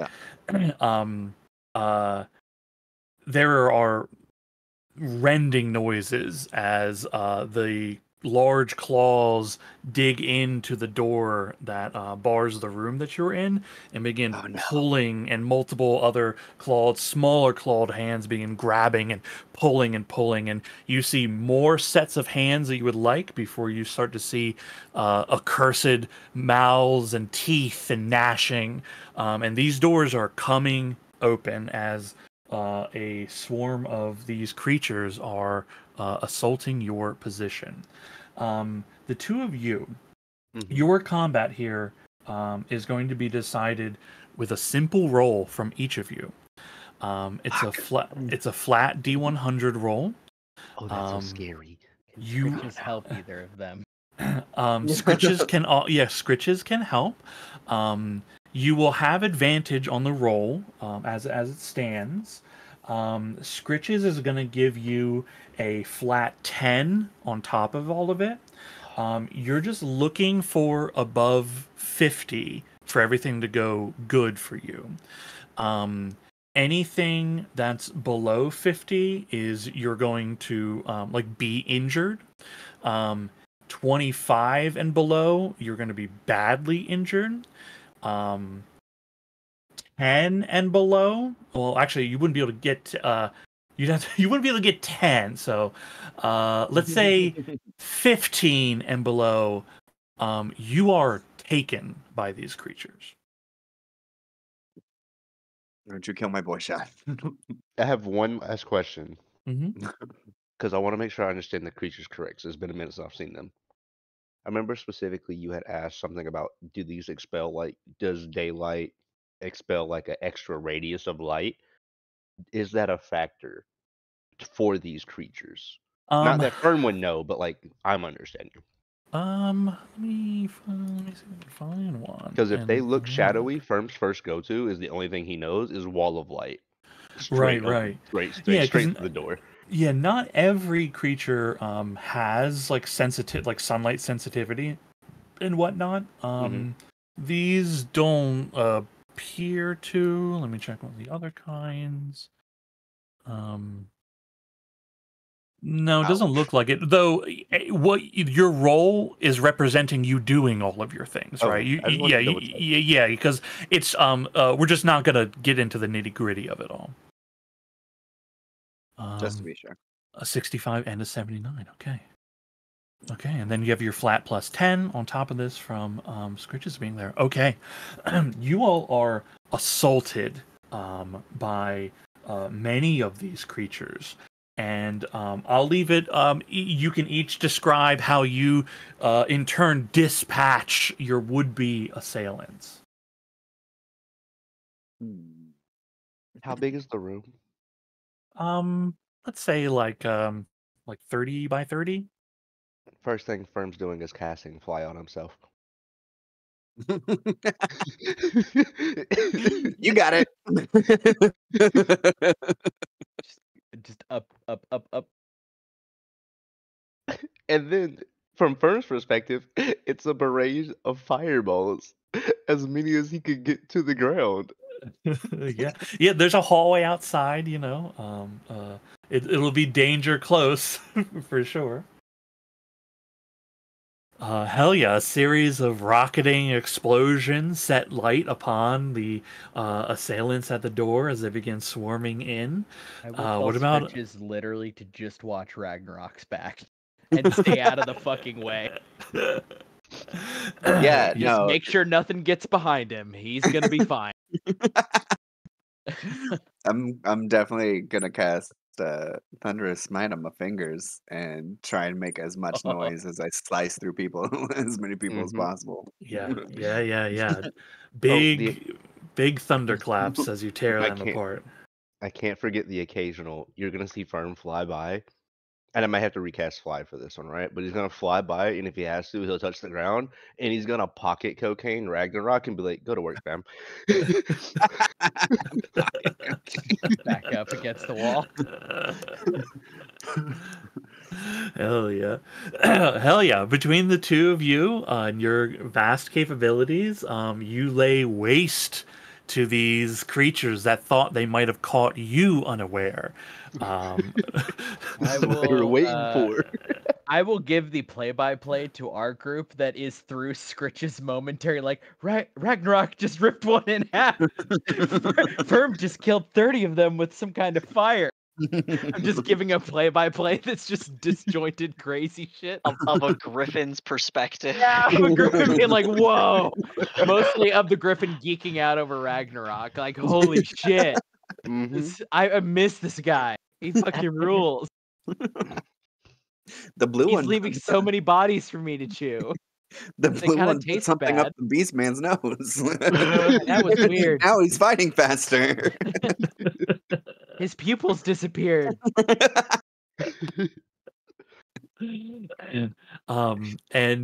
Refresh my memory here. You two are guarding the Ithildenora, is that correct? Yes, I Okay, believe and so, which one of you has it? Ragnarok. Okay. Yeah. You We're find still that on the I'm not sharing this with you firm. you find that Ragnarok, you are most certainly the target of their attacks.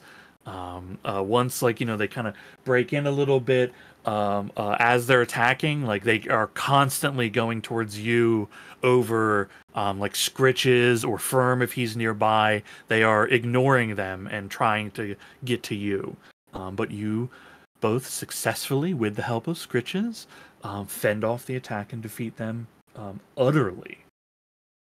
You see Scritches swap sides real quick. He like puts up a little griffin paw on one of the little things running through the door. He's like, "Nah, wait your turn. Wait your turn." It is probably a lot of taking things and pinning them to the ground under his weight so that Ragnarok can turn around and fucking eviscerate them. Yeah. You see Just one of the grab and gas, pushing them down. one of the gas like turns to run. Ragnarok grabs it. Where do you think you're going? Claw marks in the metal. It's being pulled back into the room. Cool. You not any wounds or superficial, if that. The thing I think I find more funny about this, and yes, it was thematics, and you let us do these roles, but it's all given the play-by-play, right? through the eyes of the Griffin, but then the utter realization from the rest of the group that they just went through their 6, 7, 3, 4 of us were sort of damaged and struggling, and then they're giving this play-by-play of these two fuckers just in the background, just having a good mauling day. like 100.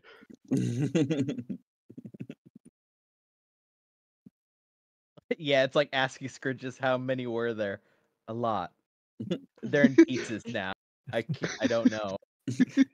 There are now twice as many.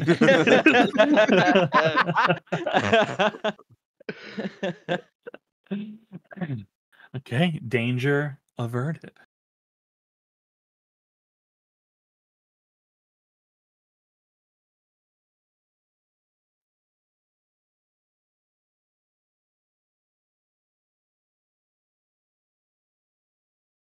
Well, I guess us over here having gotten the play-by-play.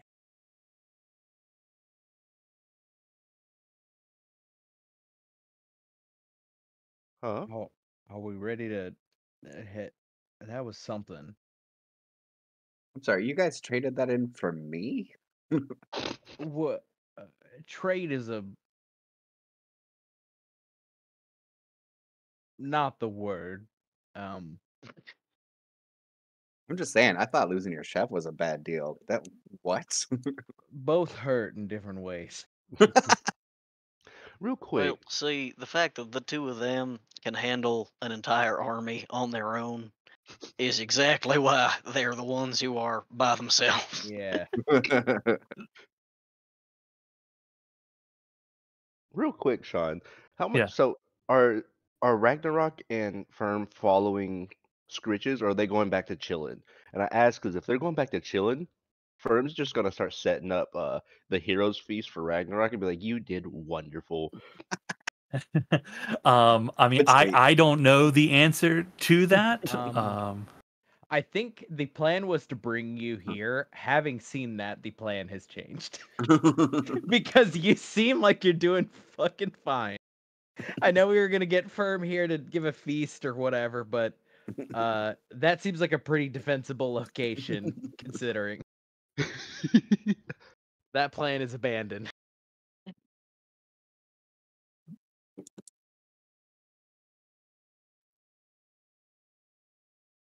It sounds like Ragnarok earns himself a meal, and Scritches too. I'm sure he gets Oh, yeah. big day for him. Yeah. What so what is your plan? What is this part of the 5th season's plan?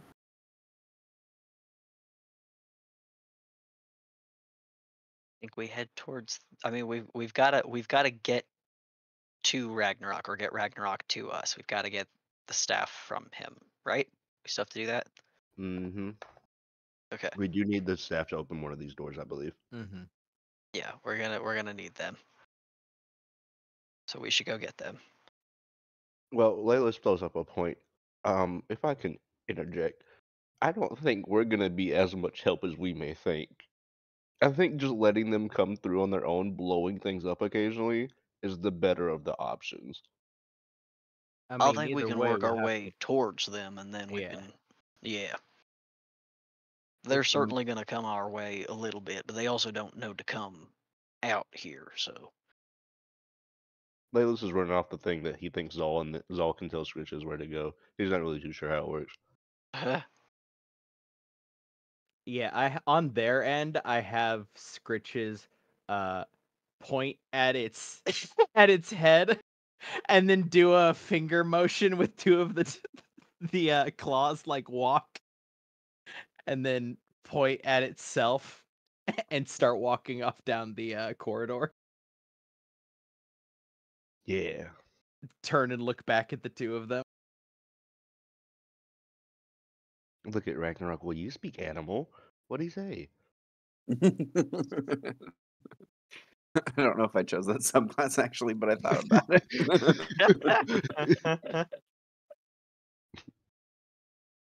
I think between the two of you, maybe in like a minute of discussing the matter, I think you come to the conclusion he's trying to get you to follow.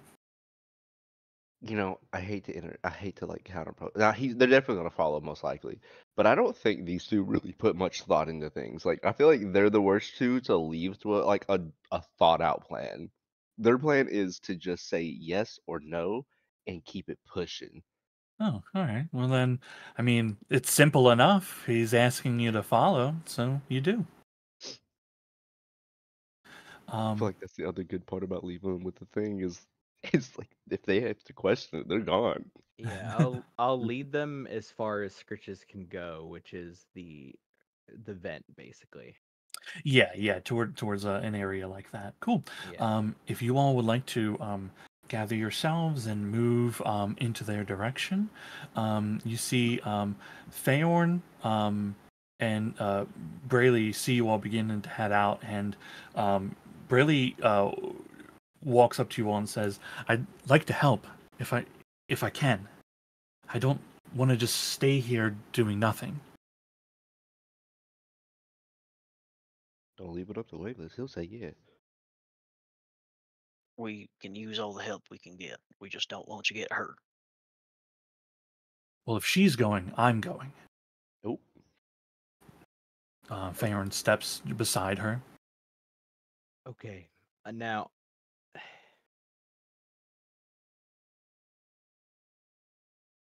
one of you is easier. All right. They nod, and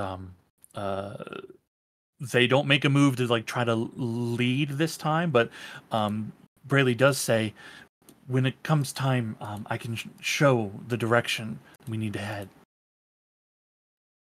Also, Legolas puts up a hand. What about the rest of the people here?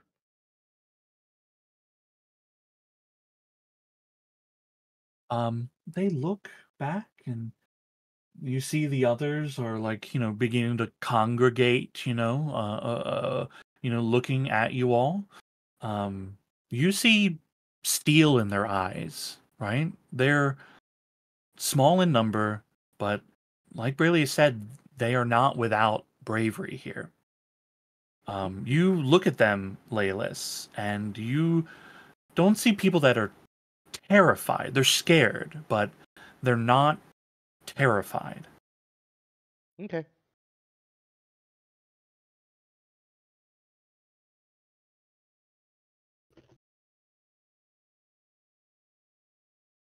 Wait for me.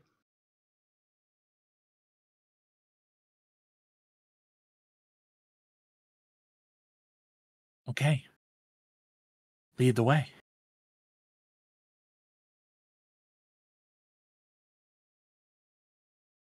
Yeah, let's go find our friends. Cool. You We're all, going on a trip. you all begin traveling. I love our rudimentary drawing. It's just It's, still it's there. yeah, it's good. It does what it needs to. And it'll be kind of like middle-ish of the Packer show. And Doug, since he's BRB, I don't know that he will be in the front in this current moment. Though he may want to be in the front. Does anybody want to take the lead here?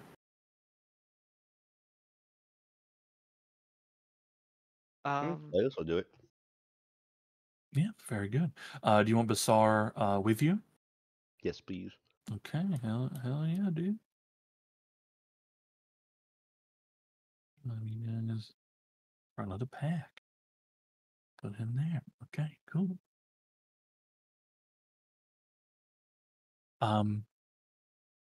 Your path through is you are not assailed or assaulted, and you manage to meet up with Ragnarok and Firmament.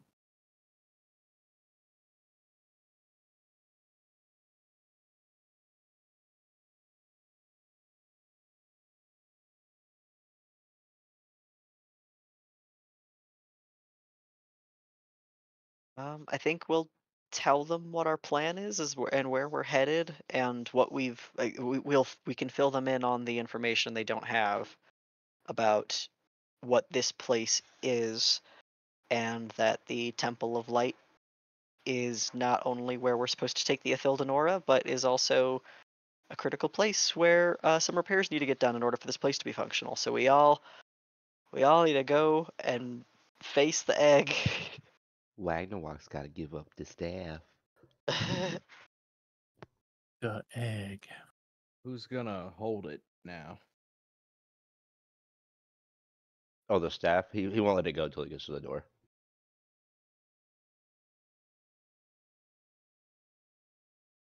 I think that's appropriate.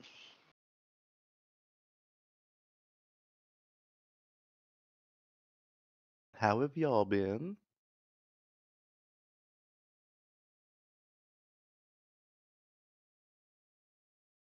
Fine.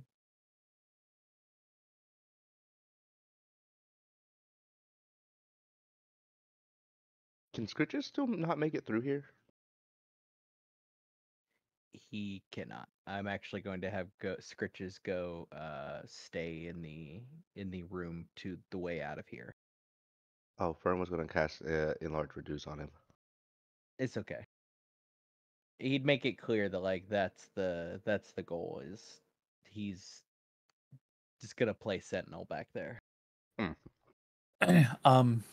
Braley points out that if it's easier to avoid danger going through the maintenance tunnels rather than through the main tunnel or through the main sections. So that's how they've been traveling around. But if you want to just utilize the main, walkways, hallways to the temple, those are large enough. Scritches can walk through them.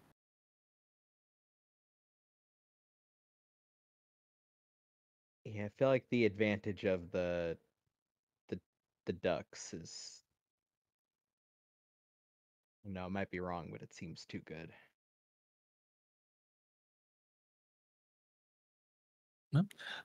Your choice. Sounds like Scritches will stay behind then.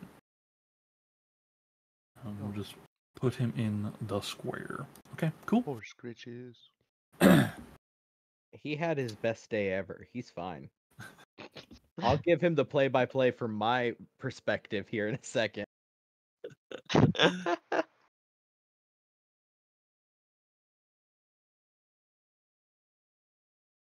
Cool.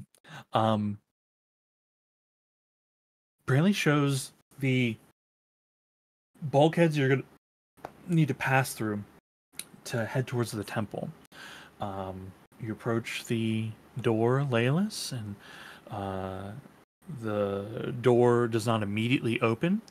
And she walks over and fuddles with the controls a bit, and the panel flickers green for a moment, and the bulkhead doors slide open, revealing the further hallways beyond that lead in that direction. She says that part of the tunnel is above ground, portions of it go under, and then come back up again. But the maintenance tunnels we can access from over here. She goes about 20 feet ahead. Her and Feorn begin messing with some of the wall paneling and pop some off, set it to the side, and then open up access to the maintenance chamber. And she waves you forward, Laylis. Thank you. Basar crawls in after you. You all begin making your way through the tunnels here. Is there any kind of prep work or anything you want to do during your travel right now? I'm gonna activate the Rite of the Dawn out Okay. here. Sure. Every 9.5 minutes or so, Durham will offering prayer to the sisters. Layli. Okay. Very good. Out of the group in this moment. Also, we're missing Emperor Prime. Under Prime. Oh, she's just underneath Durham's Oh. token. Out of the group in this moment, Layla's will offer whoever wants aid up to 3, but I just don't know who might want it more. What is it? Aid. Oh, aid.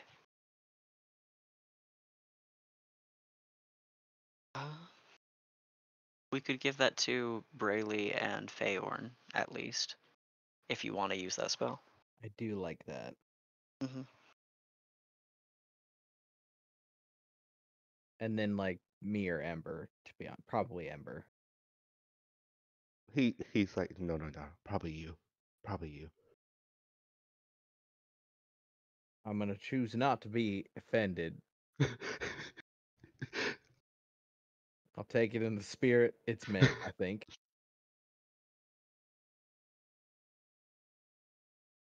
So that's 5 hit points. 10. Oh, cool. Nice.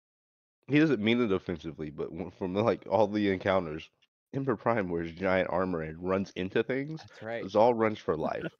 Well, I now have approximately 15% more health, so that's good. Yeah, there we go. Pretty good. Yeah. That's not bad at all. Okay. Laylis, can you make perception checks for me? It's you and your animal companion, so if they can help in any way or you want them to do something, you're welcome. I think they're allowed to give the help action. Yeah, I'll let them give the help action.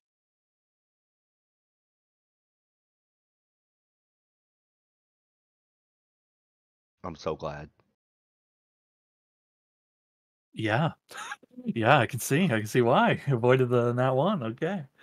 Excellent. Get stabbed. Excellent.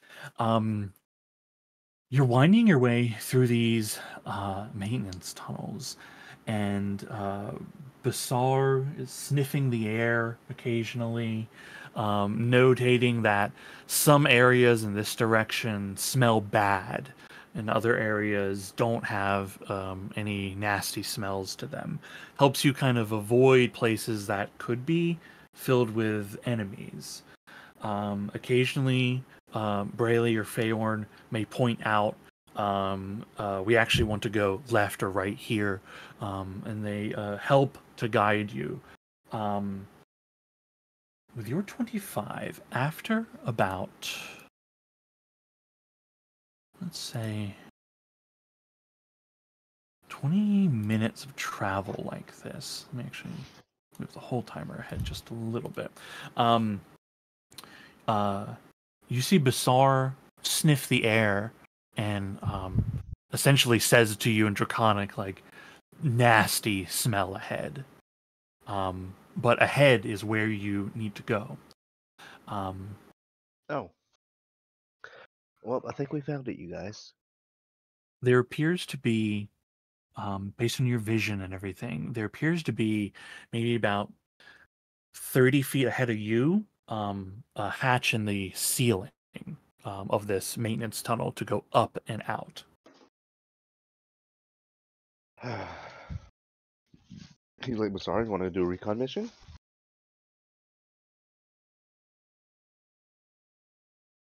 I think that's a good idea. I will tear them apart, Father. Okay, I didn't mean like that. Recon means don't attack. Well, how will I tear them apart if I can't attack them?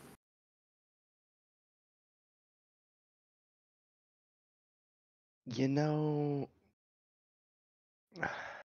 that's no. Yeah, you gotta wait for everybody before you start attacking. You see the heads begin nodding in unison at you. He's like, he's agreeing to go. He just wants to fight things. And with that, he's like, cool. And he'll sit down and he'll touch Basar and use Beast Sense. Okay. Who wants to open the hatch to let Basar make his way through?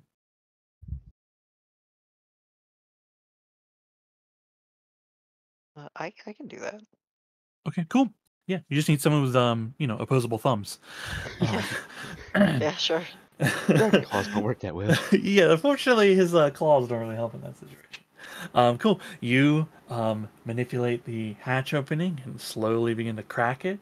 You take a little gander with your eyes. You don't immediately see any danger. Push the hatch open, and you see Basar kind of claw up, and his form begins to slowly lift. His head stretch up and out, and through him, Laylis, you see a fairly normal-looking room that you've entered. It actually looks like not exactly like the common rooms that you've seen near these living chambers, but it's certainly like like a small antechamber of some kind here. You see there's lights and there's some equipment in here. Let's see, you look through its eyes, hear what it hears. You gain benefit of any special senses. Yeah, we'll say you can smell as well. That seems fair.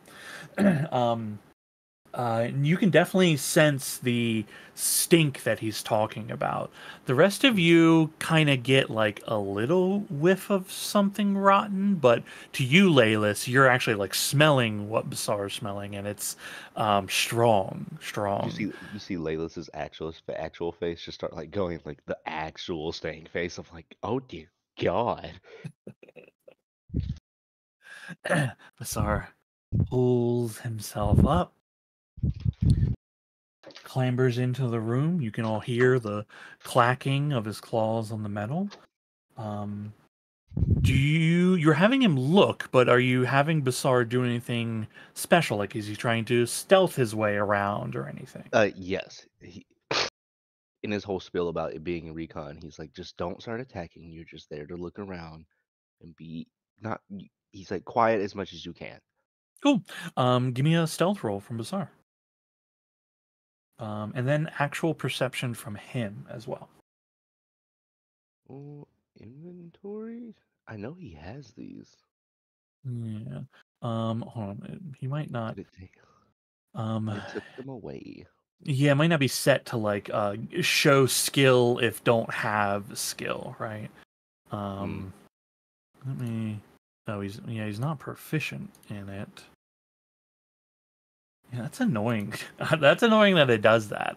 I don't know how to. I know how to make it seen. Oh, okay. Here you go. You wanted a perception? Perception and stealth.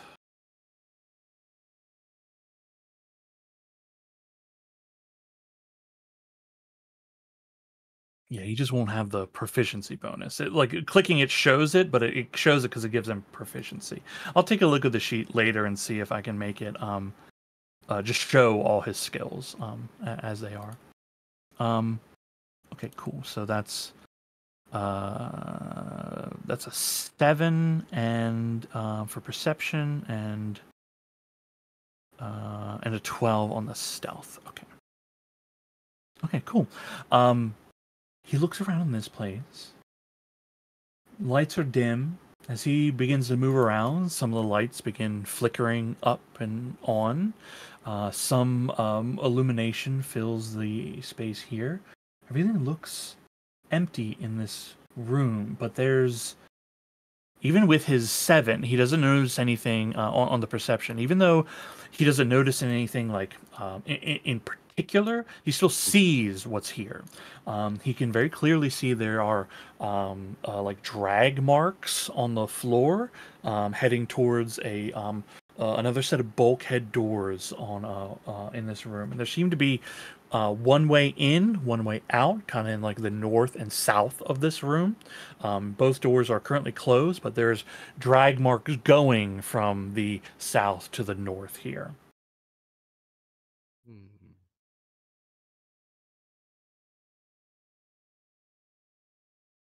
He begins kind of sniffing around.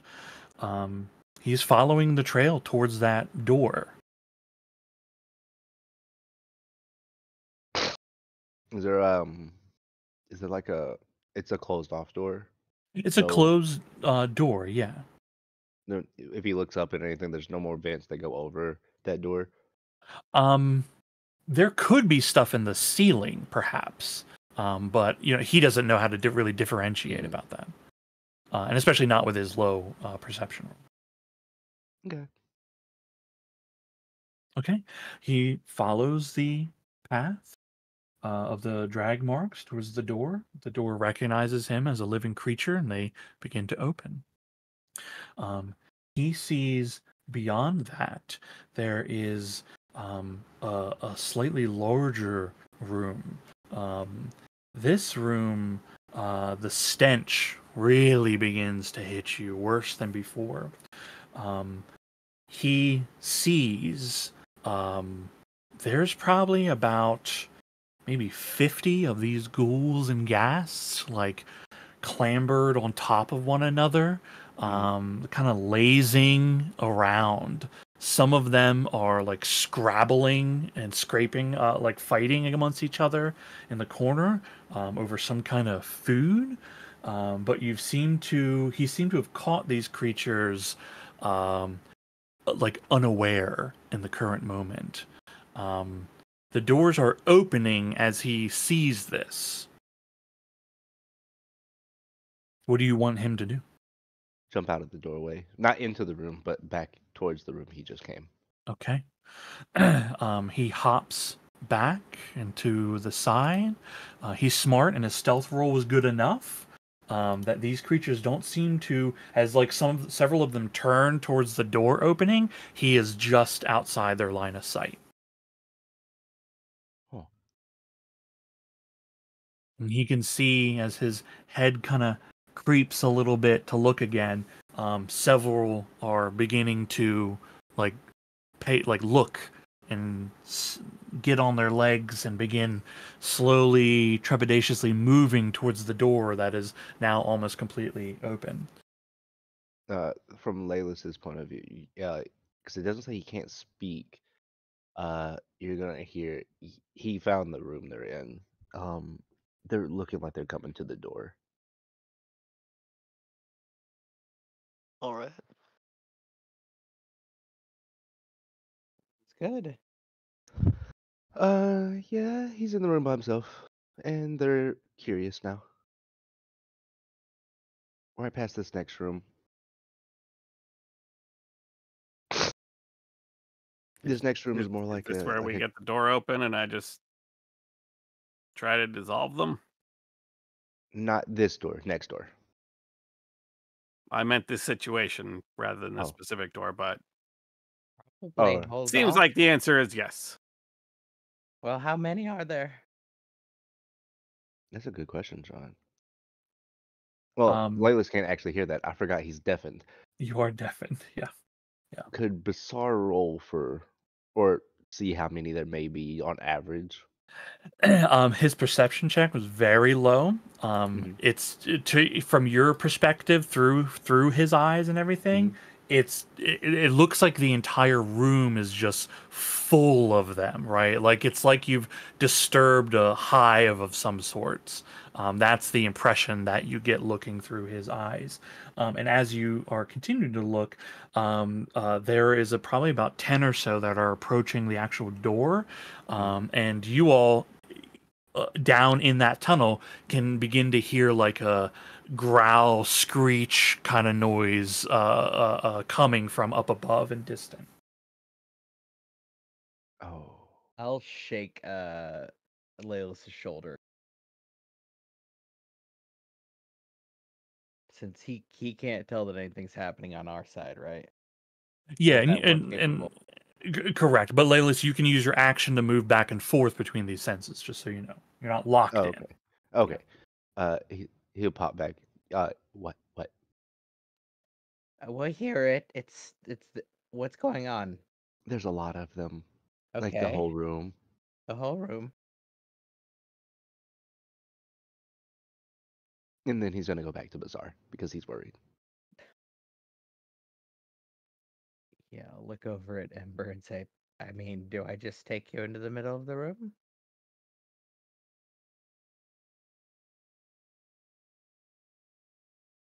I think we can try that. It will put us in the middle of the room, which is the downside. Yeah, but they're just little regular things, right? They don't like throw rocks or I don't know.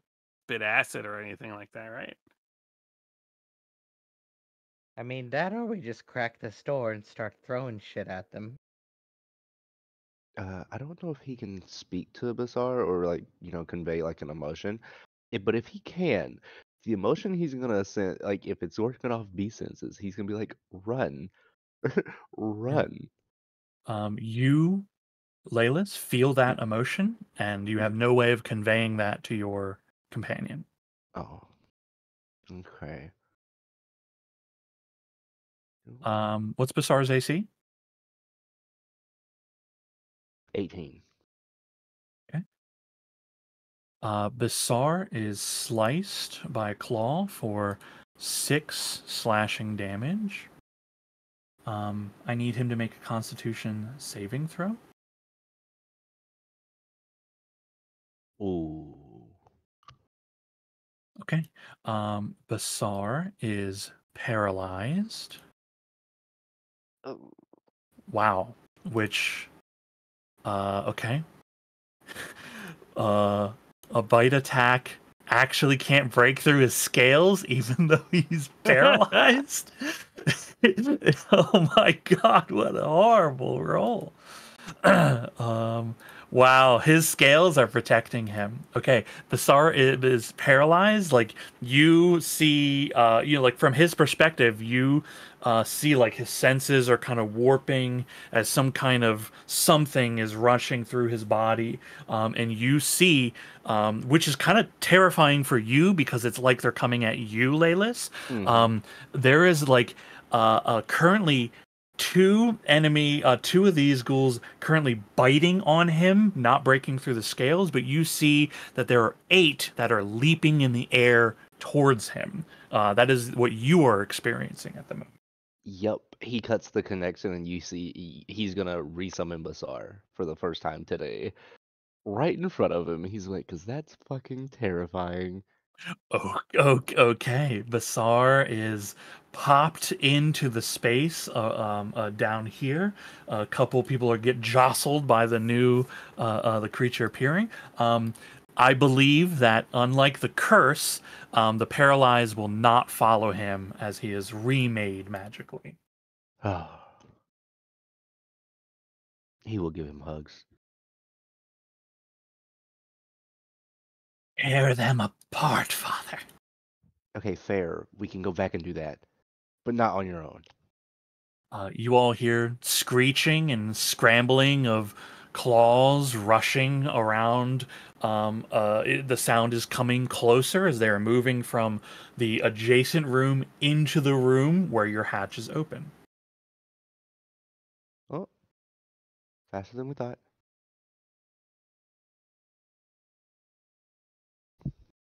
maybe we should go to meet them, right, folks?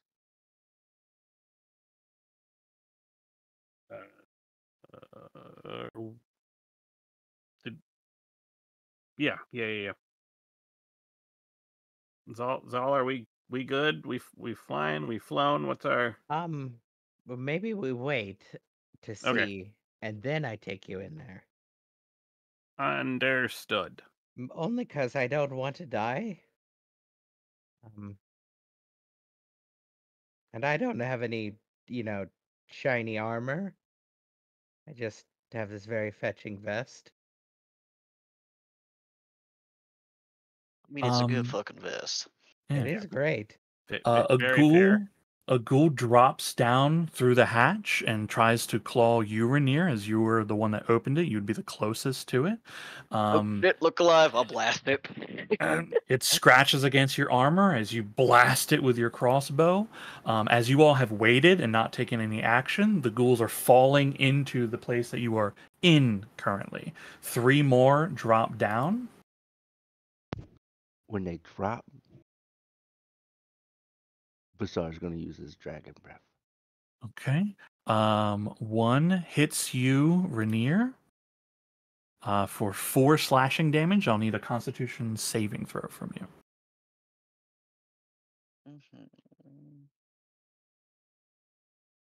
You can see my fetching vest. Thank you. I am looking directly at it as I stated. Okay. You pass. You are not paralyzed. There are 3 ghouls that are like they're like again, this is like insects coming in. They're on top of each other. They're trying to clamber on top of you. You are in small confined space right now with these creatures that are lashing out at everything nearby. What are you guys doing? I'm fucking booting this thing out of the door, and I'm shouting at everybody to move through it. Okay. The swarm is pushing, right? You are under. You have to go up. They are coming down at you. How are you doing this? So we have to go under, right? You have to go up. They are coming Oh, okay. down the hatch that Oh, you okay, need to go yes. up from. So there is a tidal wave of creatures trying to come down at you. How are you getting up? And the door in front of us is not. There's no door in front of you. The door is in the room above you. I will. You are in tunnels. You are in maintenance tunnels. I will at, let's say, let me guesstimate here. I will use a 4th level spell slot to cast Spirit Guardians, and I will go first with the hope that most of them are just going to fall through the aura and just. Okay. Go ahead and roll damage for me. Oh, boy. And I'm going to also prepare the Mountaineer's fucking crossbow. So Okay. as soon as we can see any sort of indicator of some surface above, I can target it. Okay.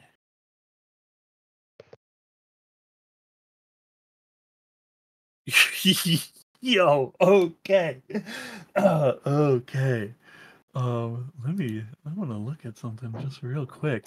Ghouls that are in the tunnel with you, clambering, the ones that are falling down, climbing over themselves and trying to get to you all, and from your spirit guardians, shred these things really badly. I just wanted to see what the average hit points of the ghoul was. It is 22. Yeah, you annihilate all the ghouls in the zone of your spirit guardians. You can see the ceiling in the room above, Rainier. Going into these All right. tunnels is perhaps the most chipper that Ember Prime has been since we've hit the moon, because this is starting to feel like home. Enclosed spaces. I can reach from side to side. This is Honestly, great. I'm actually going to grab her, and then I'm going to Mountaineer crossbow up, so that if there's anything at the top, it's just going to get mulched by her immediately, and then the tunnel's clear. Hell yeah. As you go up gonna the sling a bardic inspiration at Ember as she goes. Hell yeah. The Mountaineer's crossbow latches onto the metallic ceiling. You and Ember Prime are pulled through the hatch. Luckily, the two of you, like, Ember's stout, but you're kind of lithe, I think, Rainier. You guys, like, squeeze together. Yeah, like, oh, yeah. I don't know. I always figured I'm kind of a fatter older guy. Fatter older guy. Yeah. There's a moment where you think you might stick, but you pass right through. And as you shoot up and out, you see there is just a swarm of these ghouls that are like they're backing up in surprise as this, bright light comes up and out, and you're coming with it. There's like surprise, and you see others rushing from the other room, and all the ones as you go up nearby, the surprise doesn't last long as they are incinerated by the spirit guardians. How do you want to go all the way up to the ceiling? It's like 20 foot high, that ceiling. Is there like a landing that is closer than the 20 feet? Not really, right? Like you're just going up from underneath the floor up. So like you just have, like you're just gonna either be up 20 feet on the ceiling or any distance that you want, from there. So okay, I'm gonna turn this armor-clad glowing dwarf into a disco ball briefly, and we'll hang up here until either the tides abate or concentration ends. Okay. A huge amount of these creatures are just unmade by the spirit guardians. The ones that are rushing in, you can see them like they're leaping and then are slowed in the zone before they are unmade. You collectively in this, how long does spirit guardian last? Is it a minute? Minute. A minute? Yeah, you kill all these motherfuckers. They rush through. Duration They are is not 10 minutes. 10 minutes. My God. Yeah. They keep coming because they're idiots. Ember motherfucking Prime, child of the mountain. hanging by the crossbow. The last of them incinerates, and you just see like there's just like little bits and bobs that are left over as your spirited guardians continue to swirl about the area. That probably takes like maybe 2 minutes total for these things to like get done. Yeah, I mean it's like after a while you're like, is there more of them? How long is this gonna take? I was gonna say that probably still feels like an immensely long time. It's just like 2 minutes is a long time to listen to how many creatures of- scream and die. Yes. How many of these things are gonna keep coming at us? God, my arm's getting tired. If they You're gonna weren't horrible undead abominations, I'd almost feel bad. You're gonna see like Laylas and Bassara like poke their head up from like the hatch. And are there still more, or is Ember Prime just mutilating all of them? I mean, if you wanted to get up to get some, because it takes 2 minutes, you're welcome to like get in there, you know. But if you wait the 2 minutes, Ember Prime's gonna shred them all. Oh yeah, no, these two are just gonna pop their heads up and just like look back at each other and be like, it should work. And they're both gonna use their dragon's breath. One in one direction, one in the other. Okay, cool. Yeah, nice little not flame turret, but a spiral of dragon's breath. Yeah, you annihilate all these ghouls here. There are none left to witness. Hey. I'm gonna shout down to Brayley which direction we head next. Is it safe? Fuck yeah. Yeah. Feyre gives her a little boost up as she climbs up and out, brushes herself, kind of looks around, looks at the two of you hanging up there, and points towards the way that these things came. She goes, through the next chamber. I mean, that's the temple. Oh yeah. If I'm not mistaken, that's the next door that Bassara saw them originally. All right. Is there a simple enough means by which I can get Ember to that place that they've come? That direction? Oh yeah, it's just a room and a door, right? There's a it's a room. There's bulkheads on the north and south. The one to the north is the one that the ghouls came out of. You're able to lower to the ground and go in that other antechamber. Hell yeah. Yeah, cool. You all Thank climb. you for that spell slot, Ted. Yeah. You all climb up and out of the hatch into the room to witness what remains of Ember's work. Holy shit. Fucking cool, right?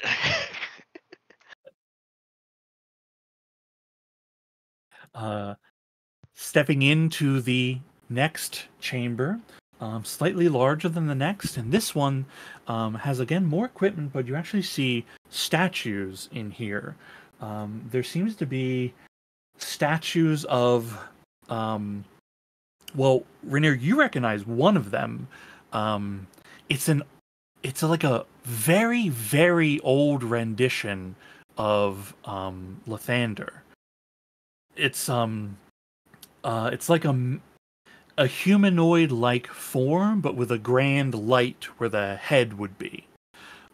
It's not used often at all, right? It's like a ancient version that they would use from time to time, but it's not in fashion so much anymore. But to you, that's instantly recognizable. The other is, I think it would be recognizable to some of you. I don't know everybody's like exact proclivity when it comes to religion and other deities, but the other statue is a feminine form of a woman, and she seems to be cradling light in her arms. The light is depicted as like a crescent moon. Would we have seen anything like this at the in Finlanora? I think so. Yeah, I think so. there would have been plenty of like filigree on the Grand Temple doors, and some within the actual like temple part before it became the subterranean chambers. Yeah, I think you look upon this and it's recognizable. Maybe not identical, but recognizable. And there's portions of it that I think you then can easily connect the dots that this definitely appears to be the Moon Maiden. The depiction of Saloon herself. And I apologize. Did you say these were statues, altars? Well, it could be altar-like as well. Certainly statues. They stand about 15 feet tall, and this chamber is roughly about like 30 feet tall. This has a more like grandiose, like design work in here, opposed to like a lot of the rest of the facility. But you have noticed in portions of the facility there are symbols that align themselves with the moon and the sun. This just happens to be like a purposefully built like place of reverence. I would like to go pray at both altars, and I'll use some of the prayers that Rael has given me when we were with them. Okay, very good. And I'll make sacrifice as well. I will leave an offering. Oh, okay. What do you leave? Given what I have, and knowing that both of these gods literally value our safety, I am going to leave some coin, because that is something that is of value but will not preserve my life. Okay.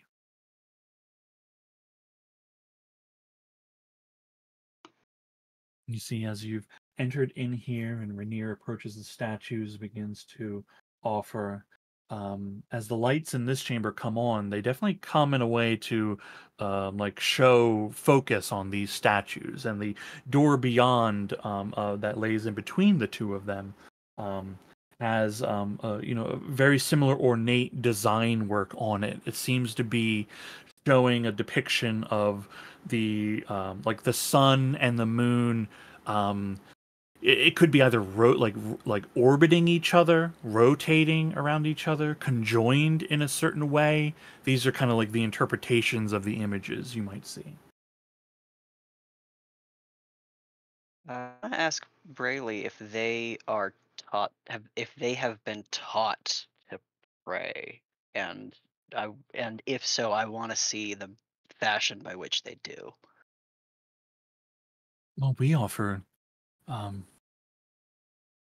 prayer to the goddess, of course, and that which gives light to her gives light to all. You see her and Feorn both kneel. They kind of raise their hands, kind of separated a bit into the air, almost. Think of it kind of like I surrender pose, but like their palms are facing towards them. Instead, they kind of bow their heads a bit, and they begin, speaking in Elvish. And essentially, what they're saying here is, we give thanks to the goddess, which watches over all. We give thanks to that which gives light to her.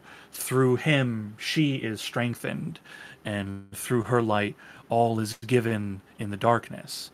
Through their power, darkness is banished.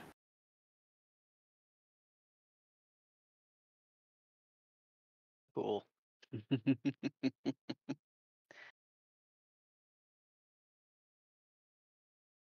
They both stand and look to you all. They nod and seem to like steel themselves for whatever choices you make. They can point us in the direction of the next conduit from here, right? Yeah. Brayley says, through this door is the temple. From within there, you will find the conduit. The Ithilda Nora, the Lady's Grace, must be brought to it, and I don't know the rest. None of us do. It just says that the light will come. Not too long ago we had an encounter out in the woods where light from the sky shot down in a fierce pattern.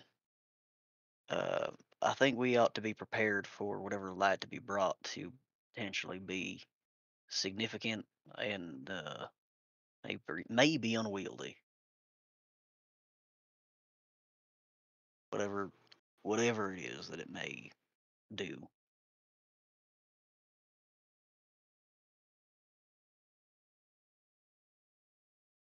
Well, it's like you said. We're here for a reason. This is our reason.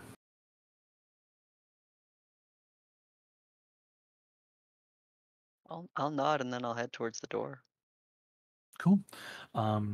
This door doesn't have any of like the automated symbols you see that would like open as you approach. There appears to be like very small indents in the center, both shaped like each side of the door has like a small little crescent moon. It looks like your hands could get a grip on either side. Cute. I'll let the crossbow drop on its strap and then pull the doors open. Okay. Pull the doors open. You expect them to be heavy. These are large doors. And as you pull, there's a moment where you can feel that weight, and then it begins to give way, and the opening is smooth, very smooth. And as it opens, some light begins to spill into the room.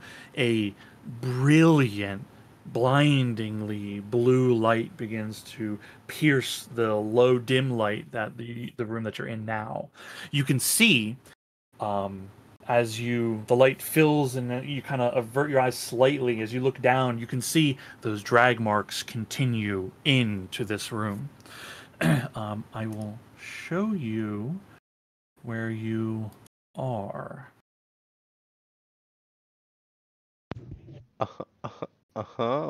You all Hold up. will be here.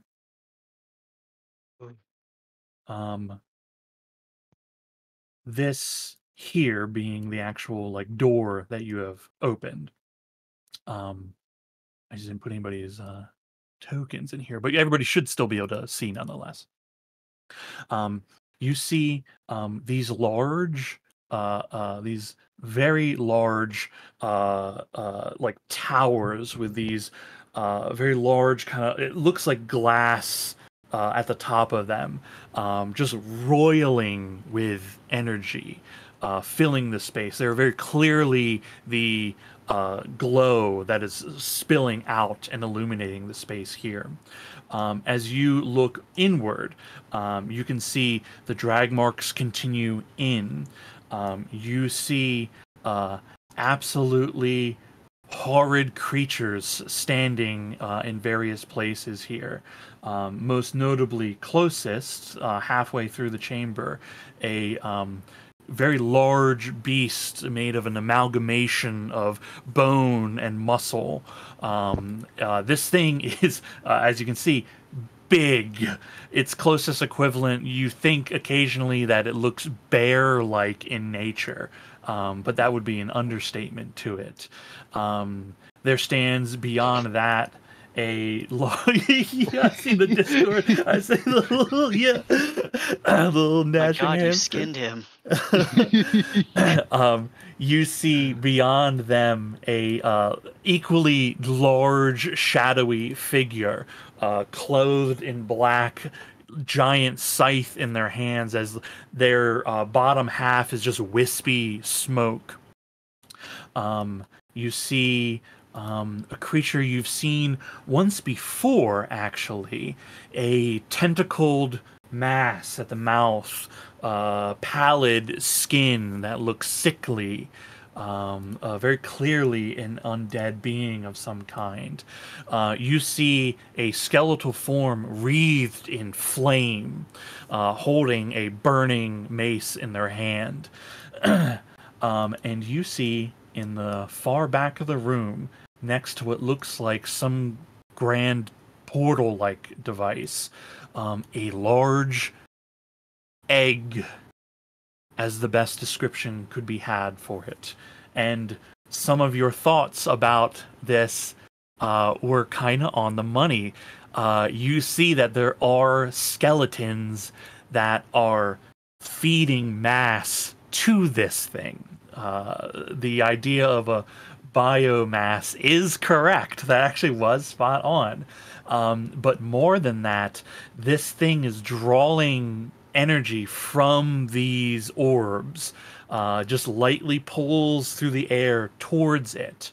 And you can see on its form, on the outside of it, there are golden cracks running up along its shell-like exterior. And as the doors open and your eyes adjust and you take all this in, you can even see a new crack make its way in. These beings in here, the shadowy creature in the center, you see it slowly turn in its place towards your direction. You see its scepter, its scythe raise in the air and just point in your direction. And you hear a voice emanate from it, but it like reverberates in this grand space here. And you hear him say, "His time is nigh. Keep them at bay. Do not let them approach. I will see to his birth." Ooh. And we will pick up there next week. How many